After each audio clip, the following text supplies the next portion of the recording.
Friends and viewers, you have found Red Heaven, our actual play of Heart, the City Beneath, and you have stumbled upon us for our finale, for the final episode of this campaign. And man, this place is wild. This game, it has been a trip, and so I am thrilled to be returning to it with our friends here and all of our cast members. Obviously, we don't see Ali. Amber can't be with us tonight. Ali can't be with us, but we love them. And we know that they're little witches. Witches are the ones who don't show up for the finale. But that being out of the way, it's gonna be just fine. All right. I mean, hey, like. That's all I got to say about that. So let's go around. Everyone, we're going to meet your characters one more time, just in case we've never met your character before. Tell us who they are, like what they are, right? How they look or whatever. And then, oh, yes, role play questions. So number one is, what was the first one? Oh, what memory will they take away from this whole ordeal? What moment or event will they remember? And then two, and you can answer this out loud or just in your head. Two is, hey, what you going to do with that train? So you get to the front of this magic machine here. What are you going to do with it? So let's go around. We're going to start with Sid because Sid's at the top of my the pillar over there. And so Sid. Hello. I'm Christina Sid. You can find me on the internet at Greek Sid. If you try really hard, mainly I'm on Discord, so come say hi to me.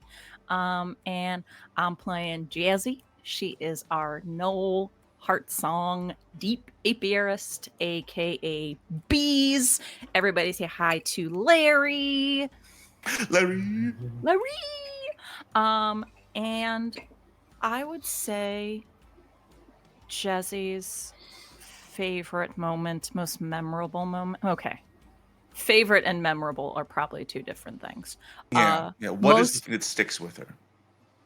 Oh, being in her own brain. Absolutely. Yeah.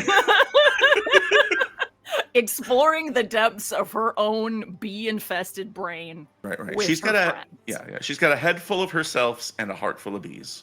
Yes. And she's a hyena face. And she's hyena face. So and we love her. Still, I think, has a tiny shield in her ears. Yes, but that is for a future campaign when Jezzy goes to the ear, nose, and throat doctor. And they're like, what? How did that get in there? A tiny shield. What turned into a sword? What was this? So I hope she survives for that reason. And what's she gonna do? Are you gonna answer this question number two? What about that train? What would Jezzy do with the train? Or you can just say, none of your business. Make me wait for it. I don't think Jezzy is gonna do anything with the train. Ooh. I think Jezzy is very open to helping her friends use the train. Okay. Yeah. Yes. Speaking of her friends, let us go down to her best friend, which is Wines to the Wind. Derek, hello. You're muted, you big. Shut up, Dad! All you do is tell me that I'm doing things wrong. And Are you winning, son? Unmute yourself, son. Oh, you're right. Okay, Dad. Hello there. My name is Derek from Atop Derek Mountain, and I play Wines to the Wind of a Mystian Knight. He looks like a wonderful clad armored elfier, a high elf, just absolutely decked out in subway armor. Imagine an entire subway train, but on your body. Yeah, I do imagine that. You should. It's a good time. Yeah. What's Wines' takeaway from this whole thing, if anything? Wines has had a character growth arc of like 1/8 of a percentile. Yes. Yeah. So what is he remembering from this whole experience? To be honest with you, there's so many moments that I would say that he was taking away, but the one thing that I think is kind of always going to sit in the back of his head and kind of be like, why was it like that? Is why the hell did he get any goddamn merc in the gift shop?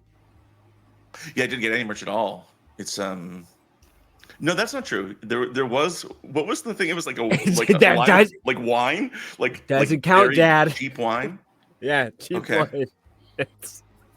Yes, but if not that, I would have to say actually my personal favorite moment is honestly the first time that like I think we all kind of understood like what we were getting ourselves into in the heart, and that's that first Famician like or that train station that was just completely sentient, like everything Yeah. about it spoke, try to eat you, try to communicate with The you, and vending I think that machines, yeah. the vending machine, the umbrella that caused utter chaos between our group. There was a lot of I think personality for the world that we were setting ourselves in, and for wines it was kind of like, well, I don't remember coming down here during my time in terms of the Vermisian system. This is weird. Yeah. Yeah. His horizons were broadened, at least. Speaking Oh. of broad horizons, RJ. Oh wait, I'm sorry. Wines, what you gonna do with that train? Oh, absolutely go back in time to the right when the point where he lost the chip and win the hand. Nice. Fold. Yeah. I'm out. Yep. See you never, suckers. Too rich for my blood. Would he win it as RJ. himself, or could he go back and in his own armor as the other knight Yeah, it would just throw end up... the hand? These are things that you need to decide within the next 90 minutes. Absolutely. Well, It's gonna be nuts. 2 hours. We'll figure it out. 2.5. We'll see. RJ, Bill, was at the beginning of the season was almost time assassinated, and now we see why is just lots of things that he could have done with his choices and stuff, and different timelines are coming back to eat his face. So, what is Bill remembering, and what is he planning to do if he gets to the engine car of this machine? Bienvenidos, Power Gamers. Hello, everybody. I'm RJ. You catch me at RJustice282 on all the socials where I'm normally doing stuff and things, especially with Sid over on Saturdays. I'm playing Shubil, who's a junk mage, human. And God, memory-wise, it's gotta be that fucking umbrella, no? Like, not even the train station. It's just the umbrella. What is it for? That umbrella for 8 sessions. We only traded it like 2 sessions ago. Yeah. Yeah, Jesse traded it for medical attention. Yes. Yeah. From a doctor. Yeah. When we do a season 2, I wish for this umbrella to come back somehow, some way. It's going to be the big bad. It's going to be the big bad. Or if you guys want to come up with new characters, we can play another heart campaign or something like that, and one of you can be an umbrella. Can someone play a junk mage who uses the umbrella like Mary Poppins? Oh, Yeah, I'm Mary Poppins, Yeah. y'all. I'm Mary Poppins, yo! To answer the second part of that question, honestly, just one big concert through the timeline. Oh, just a timeline wide party. Stop in the Fey courts, pick up all of his patrons, and then just steamroll through time. Like the Blues Brothers putting speakers on their car to advertise their concert and driving through fucking Chicago. You're gonna drive this train. There's a random motherfucker from the Wild Hunt just standing on top of the train, biting off the head of a bat, screaming "crazy train" at the top of his lungs. And it's ladies' night tonight at the I Palace invite Hotel Ballroom. the train to push through Magnificent Mile in Chicago because it's extremely congested and utter bullshit. So go for it. Not as magnificent if you survive. Also, and I think train party sounds great. And I completely, and also kind of what I expect from Bill. You know, like that has that tracks. Like the train. And speaking of train tracks, Benji, Toby, tell us about Toby, what he remembers, and his train plans, his itinerary, if you will. His time. Hi, I'm Benji. You can find me online at Chance47 on all the socials. I am playing Toby, your Drow Heartsong Deadwalker, one half of the Resident Sad Boys. And I think the most memorable thing for me is that Toby had a cult in his name, and he turned that cult into a sex cult right before they were all viciously murdered by the train. So, I mean, that's pretty memorable. You know, people have accomplished far less in a lifetime. And really, there's a lot, there's a lot to be proud of for Toby to have a cult that he turns into a sex cult and then they get destroyed. Yeah, good job. What does Toby want to do with the train? Toby has a decision to make whether or not when people die, if it's their time or not. Because if it's not their time, he could go back and warn his village that a plague is about to take them all. Good. Or he could let be what is and, keep his orphans. Yeah, Yeah, that's true. If he does that, he won't have the orphans then. Ooh, bittersweet. Okay, great.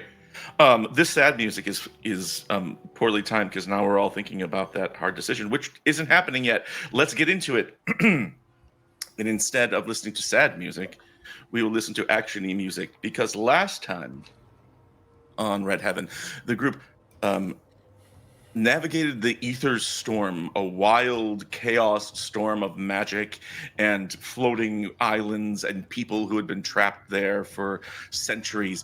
And through the help of some of the people who have lived there now for a while, they were able to pinpoint the arrival of the delving machine when it would next come close enough where they could hop on. And incredibly, all of them made it onto the train with some really good rolls to get on board as soon as they landed. Now, and everyone help me out here if I'm misremembering here, but I'm pretty sure that Bill and Wines are in one of the rear cars, and Jezzy and Toby are on the roof of the same car. Correct. Right. And as they landed, a Baker Thunder Chaser, this employee of Ptolemy Bay, the gun magnate, the giant of commerce and industry throughout the heart. She showed up with a bunch of other folks, but they looked much older and sort of picked up, they gleaned that a Baker and these other folks had been chasing your group and looking for the delving machine for the past 30 years while you had been in the ether storm or something like that. And so your timelines reconverge, but just as they got their chance to get revenge on you, they all burst into flame and were sacrificed to Azure, the god of commerce and the god of Ptolemy Bay, as the one and only Ptolemy Bay crawled onto the roof of this train. One arm is like a Maxim rotating high speed machine gun. His other arm appears to be sort of a fist-ended jackhammer type of metal thing. And as you look at Ptolemy Bay, you realize that, okay, if this is Ptolemy Bay, who started the corporation, he's hundreds of years old, and he's only kept alive now by arcane magic and technology that he's fused with his body. He's a giant of a man, stable and intimidating. He has this big blue-gray mustache, and you realize that he's almost a cyborg. He's half machine himself. And as he climbs up onto the roof, he looks at all of you, and this beast of a man has no more doubt or fear about anything. Everything is a tool to be used. People are tools to be used and to make money. And anyone who gets in between him and his goal of revenge is going to be crushed along the way. So we're going to jump right into it. The Maxim gun spins up. And I'm just going to have you guys start with a reaction action here in this first round here, because he is just spraying toward Toby and Jezzy with a rain of bullets. Elric freaks out, goes into his true form, and then the sad boys converge into one being. So now there is only one sad boy, and we're doing that just so Elric can be here for the finale. Toby and Elric, you hear Elric inside you going, "Man, this stinks." And then that's my Elric catchphrase. And what I need to know is either Toby or Jesse. Here comes a rain of bullets. What are you going to do? And you tell me what you're going to do, and I will tell you what the stats are here. Ptolemy Bay has a resistance of 15. Yeah. He has a protection of 4. Oof. Because so much of him is modified into almost a suit of armor in the flesh, because he's so heavily metallic, the first 4 points of any sort of pushback against the resistance, any stress you do, the first 4 is out. So you'll have to do big damage on this guy to get through or come up with a great idea. So Toby, Jesse, let's do it. All right. I think Jesse is going to yell out to Toby, "Hit the deck!" And she's going to go flat on her belly to avoid the spray of bullets, and she is gonna shoot this sumbitch with a beggar's gun. Sweet. So you pull out that big old gun. What sort of roll are you going to make here? Every roll in combat against Ptolemy is risky, Okay, but you have some things that can counteract it. I do. I won't be able to do both at the same time unless you'll allow me to cast Unchaos. No, you have to choose. You have to choose. Okay, she's still gonna flatten out, but I will cast Unchaos. Okay. Whoa. So Bless you. bless you. Bless Sorry. Who's sneezing? Who's That's that? my wife. That's my wife. Oh my gosh. my wife. My wife sneezed. My wife. All right. So you cast Uncreation. Tell us what that does again for folks. On Chaos, the heart is a chaotic place, and you seek to undo that with ancient magic. Roll Mend Occult to cast a spell on a success for the remainder of the situation. You and one nearby ally treat risky situations as standard, but I also have an upgrade to that, which is Stabilization, which is Unchaos may now affect all of your allies within reach rather than a single nearby ally. We'll say the guys in the car below you are not within reach. Okay. But if they So do you become and- within reach, then they If would they were to come into come, then I would say they come into that, yeah. But Okay. right now, you've reduced him from risky to standard for you and Toby. But you can still make a roll here, right? You have to roll to do it. Yes. So it will be Mend Occult. Okay. And let's do this. Is this roll risky? Yes. Okay. Bam. And a cult. That is success at a cost. That is a Nice. 6, though, and because of my geometry, I actually 6 is a sacred number for deep 6 is a apiarists. sacred number for deep apiarists. So, are you allowing me to make this roll? Is this going to go toward his?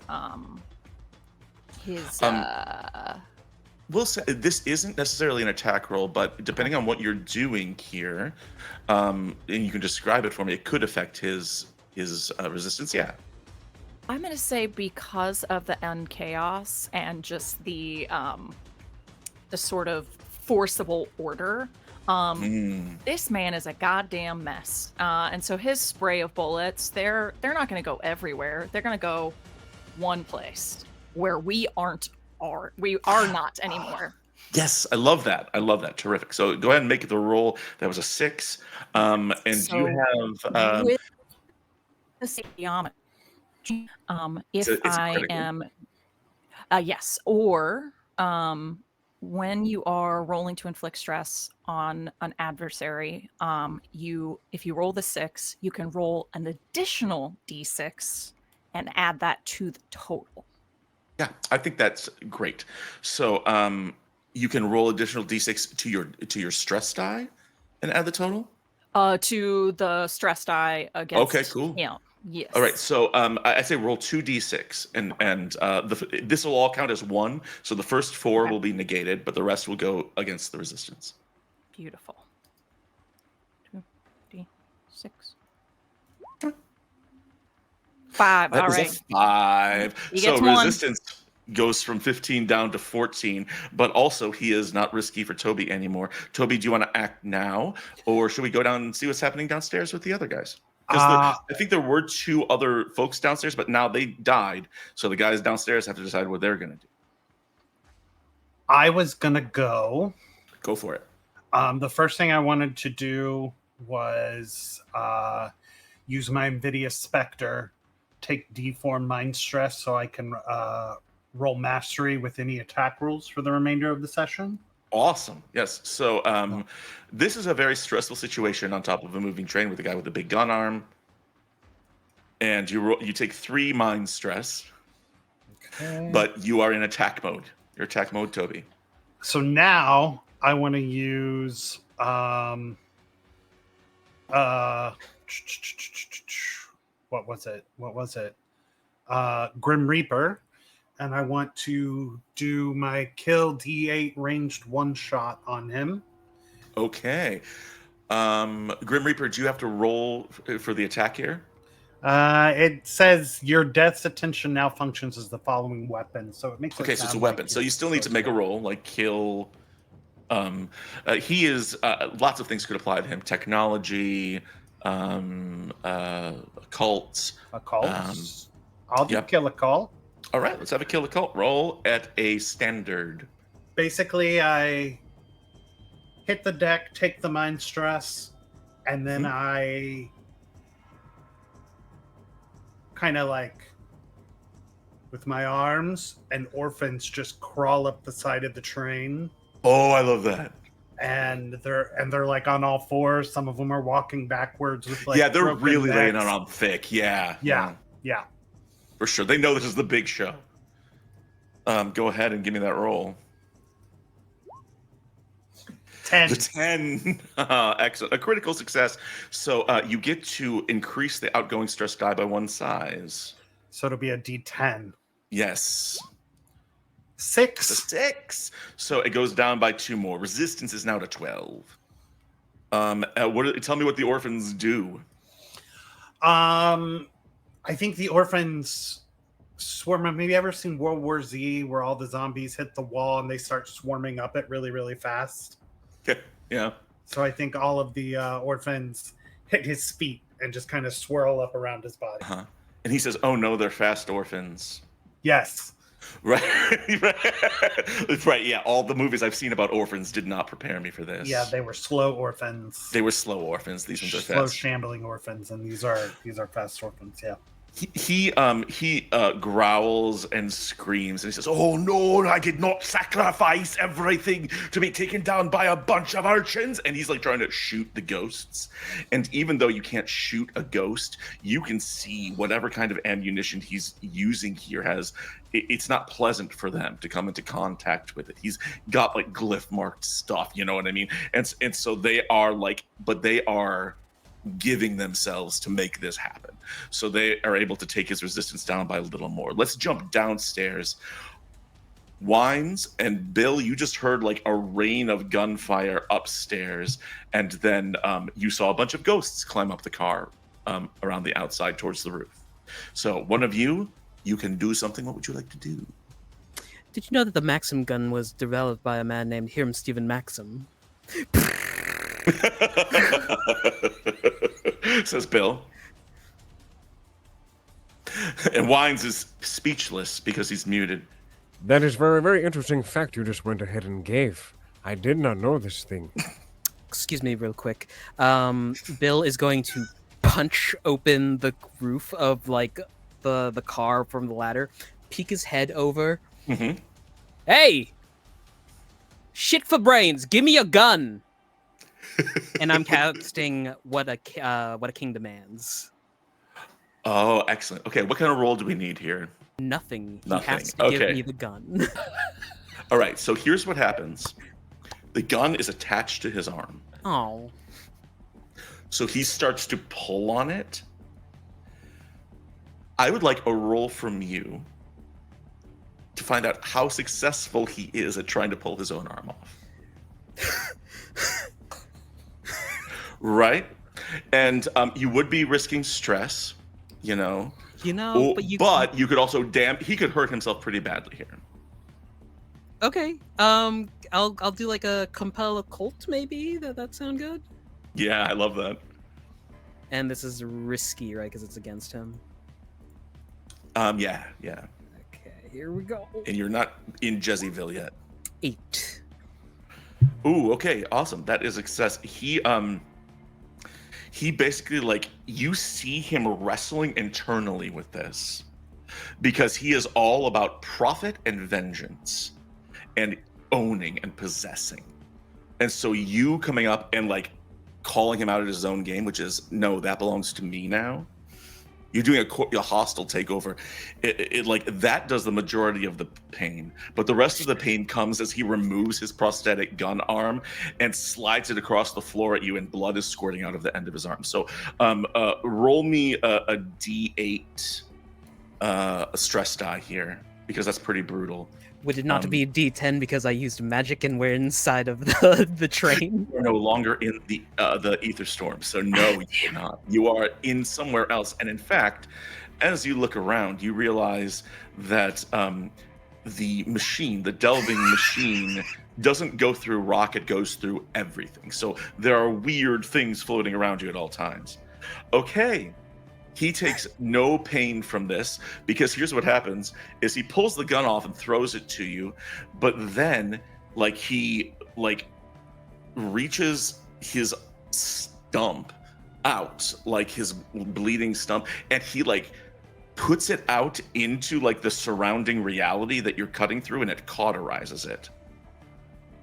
And so his resistance doesn't go down at all, but he did lose his gun. As a free action, can I just slide the gun back towards Wines? Yep. Wines, there's a big gun. So I'm still inside of this, inside of the thing. You're in I can shock. imagine. I can imagine. I can imagine those just like it's just. I see feet, and then I hear of the gun sliding on the top of the train, and it just falls in. Boop, lands right on Wines' right in his hands, and then his hand just with the weapon that is able to transmutate, it just transmutate the gun into the armor, and now it's just this massive Barrett-style Gatling gun upon his hand. Barrett, yeah. So yeah, for sure. All right. Wines goes, perfect, pew pew, and he just takes off running forward, and he's going to. I believe we're on 2 separate carts. He's on the cart that's in front of us. We're in this. Yeah, one. why not? Wines gonna push through the first cart, get to the second cart, being right underneath where a beggar is, and he's just gonna take the gun and just shoot straight up at his feet. Right on top of it. Okay, awesome. I need a roll here. I'm going to say that I'm going to increase the difficulty just because adapting this to you and learning how to use it in a short period of time and then shooting up through the thing, we'll say it is a dangerous roll. Okay? So anything else you can do to pad this roll is good. Would he be within Jesse's aura for? Sure. Yeah, we can take it down to a risky if you want. All right, we can take it down to a risky because of that. Too risky. Okay, awesome. I'm going to say that. Can we utilize the Dragon Killer ability, which makes the weapon that I'd be using? It's kind of like the sword, if you would. Yeah. And that would make the weapon no longer tiring and inflicts a D8 stress. Is a D8 stress against human-sized targets. Is this man a human-sized target? This is a human-sized target, yeah. So we still need a roll from you to see if you're successful, and then depending on if you're successful, it'll be a D8 against him.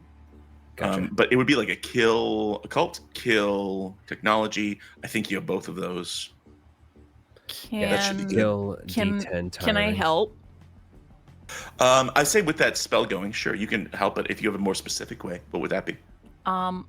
I think it is with the spell. And again, just this power of order. It with Wines' intention to shoot straight up, like Wines is about to do, 90 degrees, baby. And it goes and just points directly underneath him. Yeah, accuracy, precision. I love that. So you would get another extra die because Jesse's helping you. So you add one more die. Okay, gotcha. All right, we're gonna go ahead. That is for the steel door, but the gun. Ignore that. Ignore that. Ignore that's damage. You want to do the roll. You want to do a kill. Kill yeah, occult. kill occult or kill technology. We can do kill technology. Mhm. Damn. Is that That with is a your extra die? failure. No, but I can roll one more die. Roll one more d10. Still risky, so. But okay, so it would take away the high, so it would mean it would be a 10. Fudge. Okay. Every single little bit helps. Wow, that does help. So, with the extra help from Jesse, you're able to like shoot directly up at him, and now roll because it's a 10. The damage goes from a D8 to a D10. Gotcha. So roll me a D8, and while he's D10. doing that, Yeah. a D10. Sorry. All And right, he's doing it. That Jesse, we forgot to do a Fallout check for you from your last turn. Oh, right. So go ahead and do me a Fallout check. Yes. I'm gonna go ahead and hit that damage. Yeah, damage him. Oh, Yes. Big Yes, pain. brother. Crap. A 10 Yes. out of 10. Damn right, sister. Which means that he gets 6 points taken away from that, and the resistance goes from a 12 down to a 6. You cut the resistance in half, and he is mad about it. So in between rounds, he is going to like stomp on the roof here where you were shooting up, and he's going to try to come down on top of you here, which will resolve itself. Let's resolve it right now. Derek, what are you going to do as he comes crashing down through the ceiling? What would Wines do? And you're going to go again. You're getting another turn here. Yeah, I'm gonna say that Wines is going to utilize his smoke tag skill, where he can just create a smoke cloud inside of the room. So as soon as he comes down, it's just an immense amount of steam that just flies out of his armor, and he just slides backwards a little bit as he does it. So it just kind of just engulfs the room in All smoke. right. I need a roll for this here. So evade technology seems to make sense. At risky. At risky, yes. Success Now at a that's a 6. That is a success But at a it's- cost. But it's not, because I still have my ability to turn 6s into 10s, which I can Even use on my his? allies. Yep. Oh my gosh! Yeah, Jesse. So that means it's not a 6, but it's not 10. It's a 9 because the 10's the highest, so it takes it away, and it's a 9. So you successfully move out of the way, and Derek, you don't take any stress from this, but he doesn't either. He's just going to like crash down through the ceiling since it's kind of a reactionary thing. But here's what you do see is that as he lands in like an evil superhero 3-point stance and looks at you, he's missing his gun arm, right? Because you have it. And his other arm has this like fist that's going ka-chunk, ka-chunk, ka-chunk, ka-chunk, ka-chunk, like ready to like on you and stuff like that. But he has across his body, he has these like little metallic orbs with like glowing, blinking lights all over them. And as you look at them, you realize that on this car that you just entered, all the way down the sides, are identical little glowing devices that are blinking. And he says, "It's going to end either way. If I can't have control of this train, then I'm going to turn the train into what I know best, which is a weapon." So that's where that goes. Who goes next?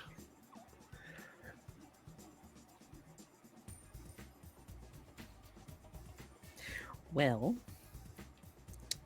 Oh, well, I have a weird one. this is the right place for it. I've got a really funny one. Also the right place for it. If you would allow me. I probably will, but let's hear it. Let me know. If I were to do my release the swarm and send bees down toward him, Yep.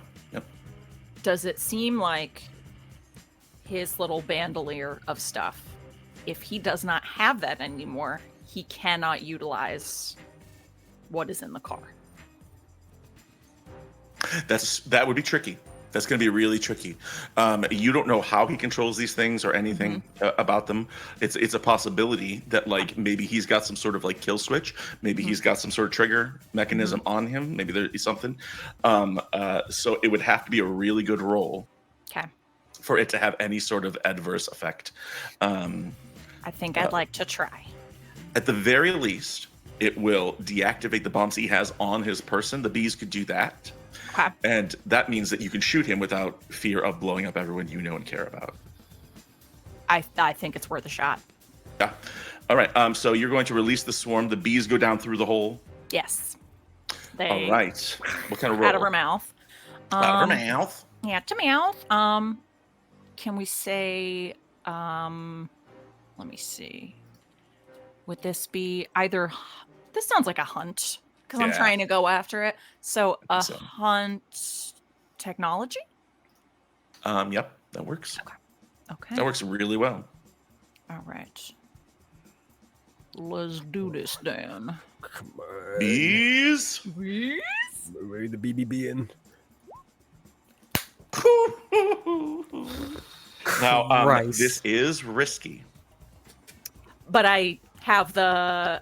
It's not risky for me. Oh, okay. He's not a standard. You're right. Okay. So it is a 10. It is a critical success. The bees get in there and get to work. You should roll me a stress die somehow for this. Do the bees have their own stress die? They Probably do not. not. Well, no, they do. The release the swarm does. Yeah. Okay. What is it? So I actually just took another thing for this to upgrade it. So now it is normally just a D4, but I took something. Let me find. I have so many abilities now, y'all. I'm having to scroll through here. But your patience is appreciated. It is now a D6. So would it be a D8 now because of the critical? Yes, it would, which is great because you need to roll a 6, 7, or 8 for it to do. No, a 5, 6, 7, or 8 for it to do anything. Da-na-na-na-na-na-na. Let's have it. Come on. 6. All right, so it does 2 more, and it goes from a 6 down to a 4. Resistance now at a 4. We see like this crazy close up, and instead add detail as you see fit, but like of the bees like crawling into the bombs and like deactivating them, and others are like unbuckling the bandolier that he's got on. They're like falling to the ground all over the place. Biting at the bandolier itself. The ones inside, put down welding glasses that they got out of nowhere, and they're like welding down and deactivating. We get this things. scene of like a close up of 2 bees, and one of them turns to the other and says, "I know what I have to do." And the other bee says, "No, you can't. I love you." And he says, "But I have to. It's now or never." And he stings Ptolemy Bay and dies. No. No. All right. Who is next, Toby or Benjamin. Bill? Beatrice. I guess I'd like to apply my buff onto myself. Hot. I'm gonna Here on use stream? my Okay. Frenzy of the Sky Court, evade and occult to gain a buff. Nice. Frenzy that Sky Court. So, Bill, That's a lot of 5s. that's a lot of 5 and 1 7, so it's a 7. Bill, hey RJ, you tell me, man. Bill puts on the headphones. Is that right? Bill puts on the headphones, flicks a thing, and then you just hear, "That's a bad motherfucker!" Mm-hmm. Yes, I Guy know. with the big gun, they took it off. Watch out, he's gonna blow the train up, shoe Bill. And Bill's like, yeah, he is. I'm gonna tick. This song has never made sense before, and now it does. Oh my god. Is this what happens when I put it on shuffle? Oh my god. I didn't read the full thing. That ability that I have that I just Which did. one? I didn't read the whole thing. So Let's hear it. when I'm sorry about this, RJ. sorry RG, but it's Sid a really discovered good thing. something. So when you inflict stress using Release the Swarm for the first time in a situation, add your mind stress to the stress inflicted on the target. Oh my god. After this action's resolved, you reduce your mind stress. I have 3 mind stress right now. Oh my Hell gosh. yeah. Okay. Now, Read your fucking abilities, guys. Now, do I have to be a jerk here and say, can you have mind stress? Yes, no, I can have mind Okay. stress, but because I got mind stress from when I took stress earlier when I didn't successfully do the roll before, and that's what I rolled the my Fallout test for. So I had the Gotcha. 3 mind stress, and I would normally clear it at the end of a situation, but as of right now, I have 3 mind stress. That's right. Okay, great. So it goes down to 3 more. He's at a 1. Like he's at 1 resistance here. 1 Read left your because abilities, friends. because it was the bee who stung him. It was Benjamin. It was Benjamin. Yeah, he's afraid of bees. Benjamin. RJ, Sorry, Archie, go ahead. headphones.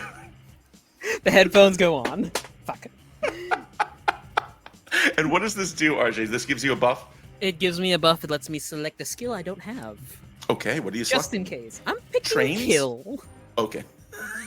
Choo-choos? Actually, yeah, I'm picking kill. Fantastic. All right, and that's your turn then. Yeah? Yeah. Sadly. Right. Benji, you are still up on top of the train. Yes. This guy fell down, and there's some fighting, but you hear things going well down there. You saw bees. I mean, Bill put the headphones on. That's always a good sign. Always a good sign. And inside you, Elric says, what are we going to do? And Toby goes, exactly. What would Elric do? I mean, And I would change GM? into my true form. GM, I want to do some shenanigans here. Yeah, let's have it. Now's the time. In my mind, he can't detonate bombs if he doesn't have hands to push the buttons. Right? Now, to be fair, he's already lost one of them, which was a gun. Right. And the other one's made out of like machinery. But yeah, you could take it away. So what I want to do, and this is not technically rules as written, but it's also not implicitly said that it doesn't work this way. Is Now's a nice time to say that in a game like this, especially Heart by Rowan Rick and Descartes, there is no canon. And so rules as written suck. Fuck rules as written. What do you want to do? I want to jump down, grab his remaining good arm, and teleport to the grave with it. You want to take him to the afterlife? Just his arm. Just his arm. Interesting. So you want to bamf out with his Piston. metallic part. Okay. You want in other words, you want to hold hands with him. Yeah, or I mean, if it takes And him get off outta the board here. permanently, I could just take him to the grave with me and leave him there. We'll see. Okay. I mean, hey, I think that's really interesting. I'm going to say it is a dangerous role, okay? Because you are trying to force someone into another plane of existence using a weapon. That is. Could they bring it down to risky because they're within my aura? I'm going to say no because he has 1 resistance left. But let's make this count. Let's make Benji work for this. Fair enough. Okay. Kill a cult. Yeah. Let's have it. Here it comes, folks. Oh, It's a critical failure. No. Oh no. shit. You sort of leap down into the car and you run up and you grab this metallic prosthesis and you go to a bamf out of there. And let's roll the stress first. It's going to be a D10 of stress. Oh, 9 stress. This stress, I think. Do you have a place you'd like to put it specifically? You're thinking. I'm thinking echo. I'm thinking something goes wrong in the teleportation part of things. That's okay. I have 2 echo protection, so it's only 7. Okay, and you don't have any ongoing fallout that affects that, right? I'm vulnerable, Interesting. but I can't use mind protection. So That's for the mind only protection. thing. Great. Yeah. So- Okay. So you take 7 echo damage. Okay. And then roll for roll up. fallout. Mm-hmm. Oof. Take minor fallout. Ooh, okay. Alright, cool. Minor fallout. Here, let me look. I'm going to do it. A lot of my stuff is out. So I'm actually, why don't you pick for me? What I'm thinking is something goes wrong, and either you end up there without him, or you and Elric end up there without him, and something happens to Elric. So like, maybe Elric goes back to his girlfriend house or something. But Oh. I'll let you decide what that is. We'll come back around to, but it does not work on him. And as you try, and that does not happen, Ptolemy Bay, who is, of course, now starting to fall apart, right? Bleeding from orifices, wires frayed, this way and that, does sort of like wobble a little bit. And we're going to say that he turns and he runs to the front of the car, and it's there that he picks up a controller and hits a button. And you get the sense he started some sort of a countdown for this car that you're on. So the bombs that were on him diffused, but the rest of this car is still laced with bombs. And he's like, where should we go? Should we go to the city and just destroy it completely? Why not? It's done nothing for me. So, if I die, which is looking entirely likely, promise me you'll take this to the city of Spire and destroy it. Top of the round. Toby's in the gray. Wine's What are the rest- answers. No. Yeah. I'm gonna say That word. if we're okay with Wines going to the top of the order, Wines is gonna unleash a lot more gunfire towards his general direction. Okay, general direction. Put this man down like a dog. Like a damn doogie. Kill technology at risky. Yes, it will be risky. What would be dangerous? We're taking it down to risky because of Jezzy. Oh, shit. That's critical failure for Wines. Wines, this thing spins up and then overheats and overclocks and starts to smoke, and you can feel your hand is in the box from Dune, and you can great. feel the pain. Fear's the mind killer. Fear's the mind killer. Fear's the mind killer. Fear's the little death that makes Wines go, oh! So you are going to take some damage from that. I will use the stats for the gun or not the gun, because the gun's, we'll use the gun stats. This gun is a killed D10 brutal. So what the tag brutal means, if I remember correctly, is I roll with advantage on this. So we are going to do a D10. Actually, that doesn't make any sense. I'm going to roll 2 D10, take the higher. There we go. That is 9 points of blood stress to Wines, and then I need a fallout check from him. He already has so much fucking blood stress. You're supposed to clear it after you get fallout, by the way. But I didn't take any fallout since gaining all that blood stress from the last one. So Okay. I'm already at the highest I can be. Wines, make me a fallout check. I'm going to tell you that I know that a lot of the best stuff about Heart comes when you die. If this is a major fallout, we could be losing Wines. We'll see. Minor. minor It's minor. fallout. It's minor. So you're not dead yet, but this thing burns you really badly. We're going to say that hand is out of commission. That's your minor fallout here. Oh. And clear Is your that blood. The gun. I did, is I out. did, The it's gun, done. the gun's broken. It's busted. Yeah. Gods. Yeah. Okay. He sort of laughs and sort of chuckles and Wines. I think at this point you realize that he's put all of the bombs on this car of the train. That if somehow you can like uncouple this thing or something like that, you know about trains or wines. You've worked for the right. machine.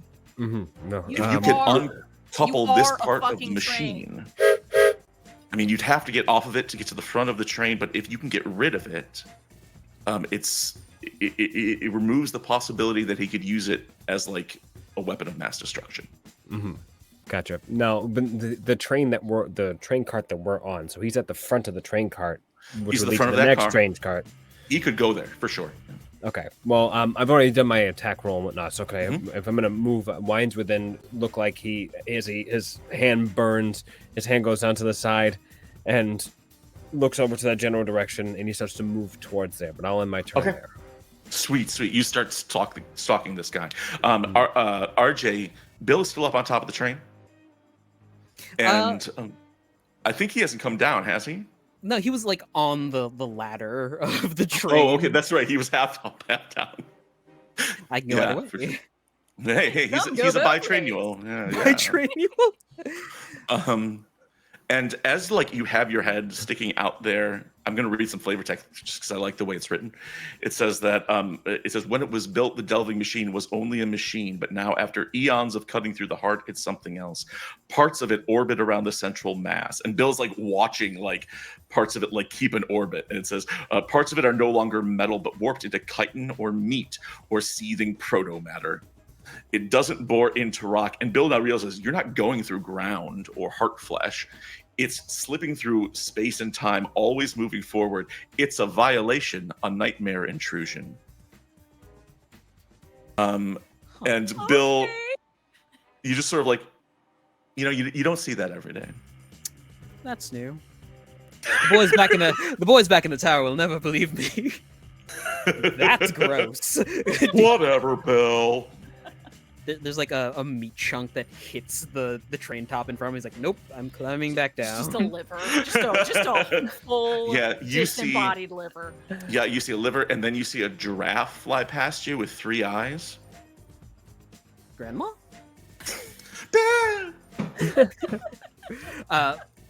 Bill slides down the ladder, looks down the hall at all of the bombs. It's been 10 seconds! What the fuck? 10 seconds too long. As Wines is like shuffling past him. The community Troy meme coming back with the pizzas. Everything's on fire. Yes, exactly. He'll This apartment is on fire. He will point down the hallway with his second pistol and just fire at Ptolemy Bay. Excellent. I love that. What kind of roll are you going to make for us? Of course, it's going to be kill a cult. That makes sense. There we go. Come on, buddy. 7. Give it to me. A 7. That is a success with some stress taken. Yeah. All right. He pulls a revolver from his eyes and he shoots at the same time at you. So, what's your revolver damage? And go ahead and roll it. It is a D8. Keeping in mind, Hopefully he has it 4 goes past the 4. 4 points of resistance. He Yeah, has 5. 6. 5 baby. points of resistance. You hit him right in the chest, above the heart, but he is going to fire back. This is a D10 kill and also brutal, so I'm going to roll 2 and take the higher. 6 points of blood stress to Bill as you get like shot in the shoulder. And then roll me a fallout check. Minor fallout, which is you got shot in the shoulder. You know what? I'll pick up battered again because that got cured earlier. Remind everyone what battered is. Your dominant hand is injured. You can bandage it up and stop the bleeding, but it's limited use for the time being. Any offensive action you make in combat becomes risky. Any tasks that require fine dexterity are out of the question. Nice. Wonderful. You shoot him and you see his eyes grow wide as like steam vents in his person start to open up and release as he's like shaking around and he's like end of the line, and he falls over and face plants in the middle of the train, but the bombs don't stop. There's a bomb? Ptolemy Bay, he dead. Yeah. And so we're out of combat, but you are still in a bit of a pickle, which is that this place is rigged to blow.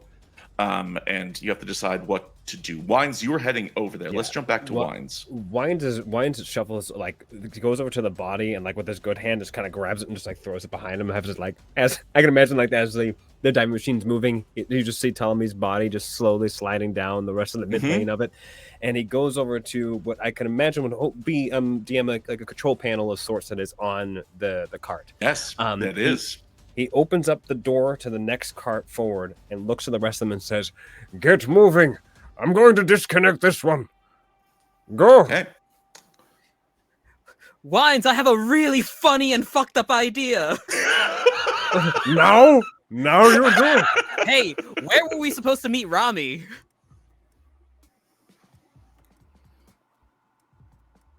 Maybe we should deliver a present. Oh, I like how you think. Okay, come on.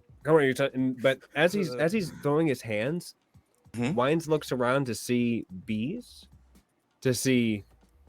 No, Jesse, are you still on top of the train? No, I came Oh, down. she's in the car. Okay, you're down. Yeah. Where the hell is the sad boys? Where are the sad boys? Let's cut back to the gray. The gray here is, I mean, you jumped to the gray from the most bizarre scenario possible, right? And so it's almost, I would say, maybe like you're like falling. It doesn't have like the feeling of fear or, impending death when you hit the ground, but you're almost like hurtling through a void, like you're like spinning and stuff like that. What fallout did you take?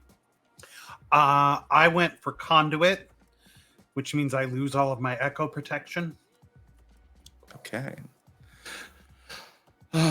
So it feels like the mix between a like homesickness and a sunburn, the weirdness of going between these things, and without that echo protection, it's just like it's like radiation poisoning. It's soaking into you and you can feel it. And Elric is now separate from you. The two of you are floating there. And he's like, "Don't worry about me. You've got to go back. I'll be fine. I can't die." What do you mean? No, we've got to go back. You have to go back. If I go back, I put myself at risk, and I have another idea. And he sort of, you see him just sort of, his body distend, and he gets into that true form of a witch. And he lets out this keening yowl. And off in the distance, you see getting larger and larger. Here in the gray is that cottage. Oh. Right? And he says, "I'll meet you there." And the door opens up, and he's like swallowed by the cottage. But then the cottage just sort of like and traverses back. So you are there alone. What do you do? I'm falling. You are, but it's falling without gravity. It's almost like floating through space. You have momentum, you have direction, but Do where I you're know going, if I blip back, do I blip back to the train or? you think that you would be able to, but it's hard to pinpoint it. In fact, it might need a roll to see if you can stick this landing, because you were coming from a moving target in a otherworldly place. It's not like going, from your house into the gray and back. I want to look out at the gray, which is a heaven of the heart, right? It is a kind of an afterlife. Yeah, it's one of many afterlives in this world. It's part of the heart. Yeah. And I'm just gonna stop for a second, open myself up to it. I want to try and bind myself to the gray and really embrace it and say, "Fine, motherfucker, you want me to deal with you, then I'm going to deal with you." Yeah. And I want to accept it all in and try and blip back to the front of the train. Ooh, interesting. Okay. So you aim for the front of the train. Let's have a roll here. And you tell me what you're rolling.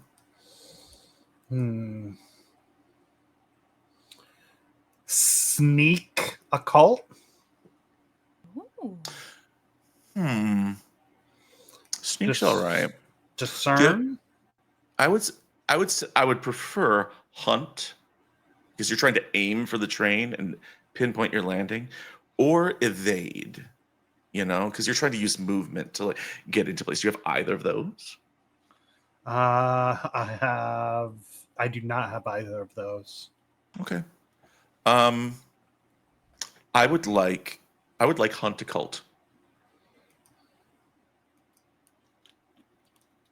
And this is going to be a difficult roll, but I'll say it's a risky. We won't put it at dangerous. It'll be a risky roll. And there's no way any of us can help because he's in the gray.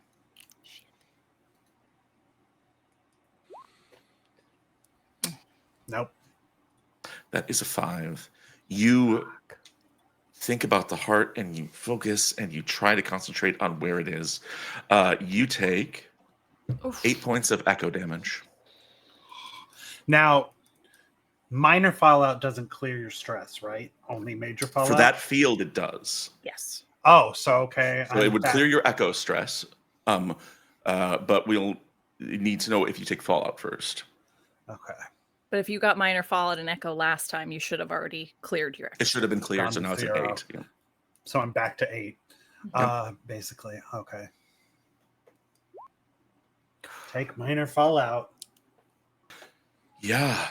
You take minor fallout. We're going to say that this is echo fallout.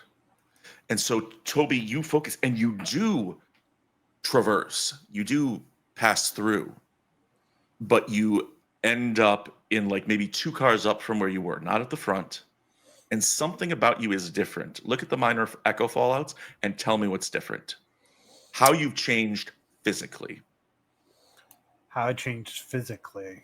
Yeah, like echo fallout is body horror time, and this is the perfect place for it. I want to know what's happened to Toby when you come back this time. Meanwhile, Jezzy running up to the front. Yes. Bill running up to the front. Yeah. What's Wines doing? Wines looks at them and says, do we know the coordinates where Rami is? Do we? Do we? You think there's ways you can figure it out. You know that the most contact you've had at a distance with Rami is through Wines' armor that he's wearing now. That's what I figured. So if you made a roll, you could pinpoint it. Like you could try to like figure out where he is. If someone who knows technology really well can make me a risky roll with like hunt technology. I can do it. Yes. Well, you know. Don't trust me with this, please. For love of God, here's my arm. Okay. All right. Hunt technology. Okay. And this is risky, yes? This is risky. Yeah. Hunt technology. Okay. Come on, baby. Anyone want to help me? Sure. Let's do some magic stuff. Okay. And you would share stress if you fail now. Right? Here we go. Fuck me up, fam. Hey, 10! 6, which is a 10! So many 6s. What the hell? That's crazy. There's someone named Beelzebub. It is a 10, and the Pip Boy on Wines' arm, the 6. non-trademarked Pip Boy, flares to life, and you get a projection like right away of Rami, like sitting in this room. He's like, "Oh, hello! Look at you! You figured out how to use it." Rami, we have the train. Yes, I can see that. Wonderful. And do you have the reins yet? Have you moved to the engine car? Just moves Wines' arm to show them the engine car. And as this is going on, as they're having this conversation, it's that trope from action movies, Sid, where you're like, just a few seconds more and I can figure out where he is. I can pinpoint the location. I can triangulate this and do that. You know what I mean? Just like so everyone's trying to like keep him busy. Enhance, zoom, enhance. And he's like, Trace is very almost well. there. Here's By what I the want you to do. Head to the front. And then what we're going to do is I'm going to give you a location. not where I am. I'm going to send you somewhere where, well, they could use a bit of retribution. So, oh, by the way, he says, I hope that none of you were thinking about doing anything funny. Just so you know, you may consider us friends, but I don't. So I've just had a bit of an insurance policy, and he reaches behind him and he pulls out, pulls like someone up with a bag over their head. If it's a Howie, I swear to fucking God. Pulls off the bag. It's a Howie. God damn it! Wines looks to Jesse, but like has the arm pointed towards Bill. So it's just... He says, let me know when you're to the front of the train. Mm-hmm. And he goes, "Poof," and the signal dies. Do we get it? Do we get it? You got it. You have the location. You have him pinpointed. He's, you could tell, the best you can tell, Jesse, from the information you got from the transmission, that he is in what used to be some sort of Vermissian transit center, a switchboard operations center, which never functioned, right? So he must have known how to get there. But that's how he's able to maintain communication with you. And you think that if somebody can figure out how to move the train, you can go there. And I think, yes, Derek, what does Wines do? So we're dropping this bad boy on him, right? Can't do that with a Howie there. Jesse, you're talking about the man who went ahead and has screwed us over. He almost had me toss you all into worm hell, if not worse. Gods, I have a really stupid idea. Let's Is it hear friend it. or strangers? What are we doing here? Okay. Could you give me 10 seconds before you drop the bomb? Wines, like, as he's looking at his arm, he takes his good hand and starts putting in the coordinates very slowly, like almost to get into like the last. You're not at the front yet. You're not at the front of the train. we yet. got it. We gotta wait until we get to the Yeah, front. I wasn't you sure if have we to were get to the dropping engine off car. that cart in particular, then all making our way to the front because that cart's the one with bombs. But That car's the one with the bombs, and it hasn't been made clear if you're going to keep it or not. But Wines, the one thing you would know how to do is decouple it if you need to. Like that's Right. easy. You know the thing to pull to do that. Okay, gotcha. Yep. What does everyone do here? Also, Toby shows up. Fuck. You okay? What's Toby looking like? Toby, for the most part, is looking the same, although I think his eyes are different now because the minor fallout he took is Hex Eye. Your vision swims as you start to perceive worlds other than your own layered on top of one another. Any action you take that requires accurate judging of distance, jumping, shooting, running down a corridor becomes risky. Once per session, you see something useful. Ask the GM what it is. You know, like when you watch a 3D movie without 3D glasses on, and it looks like a bunch of different things like layered like this, you know, just slightly off. That's how Toby's eyes look. Hi, guys. Hi. Are you high? No, That's my job. Elric And went mine. home, by the way. Oh, What? Elric went home. like to the person home? The cottage picked him up. Oh, His girlfriend cottage. The mobile His cottage. cottagecore girlfriend. Got it. Yeah. You know, his it was right there. Ah, that's really good. his lady friend picked him up. Mm-hmm. Slady House. So, to update you, there are bombs on the back of the train. We've located Rami, and we're going to drop a shit ton of ordnance on him. Wants I to like save that. a Howie. Oh, yeah. He that has a Howie's Howie. trapped too. Oh. Oh. How the hell are we doing this, Jesse?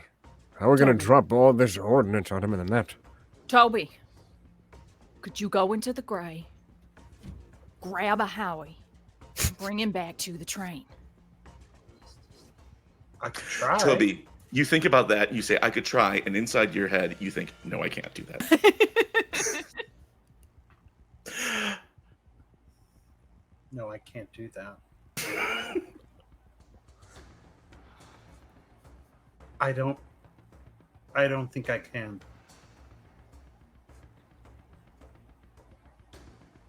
We need to think about this. If we are going to take Rami out, take the delving machine for ourselves like we spoke that we were going to do, the choices that we have here are minimal. Our options scarce.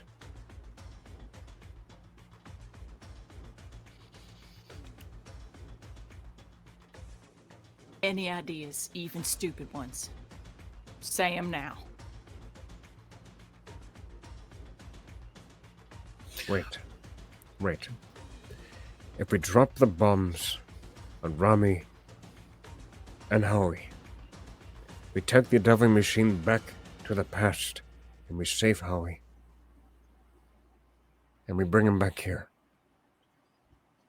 That is our best option. This entire bit of technology here. I know for sure we can drop this goddamn hellstorm upon this man. And the risk to reward, it is there. But if we promise me that we will go back and get Howie. Wines makes a face that kind of just like is really just unsure. Could she see your face? No. Wines takes off his mask for the first time and looks Jesse in the face, which his face is kind of just like, it's just old and worn, but also experienced. And his face just says nothing but just pure sense of guilt. What I know is that we are friends. And I would never lie to any of you.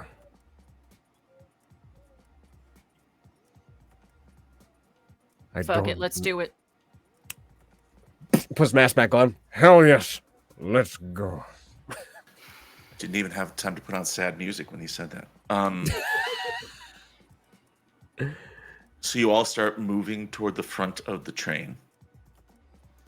And you start this march up to the front car. And I think that's where we're going to take our break.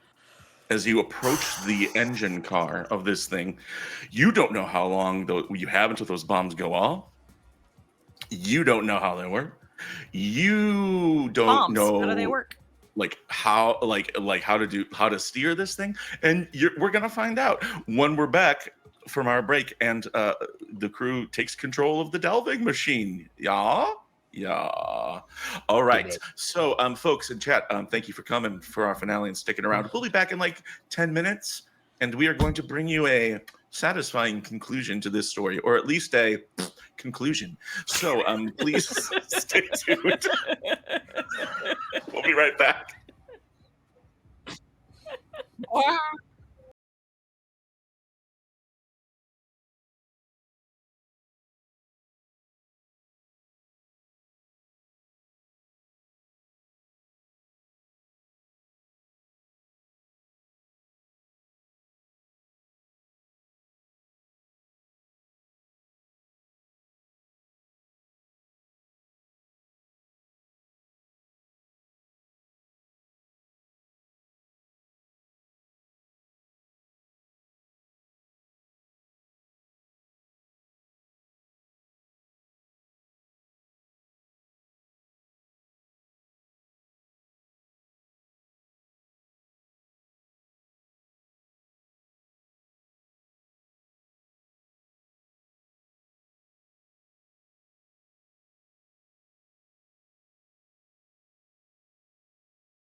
the final half of the final episode of our Heart the City Beneath actual play campaign, Red Heaven. During the break, we found out a disturbing secret about Sid, which she'll only tell you if you become good friends with her, but it involves yogurt.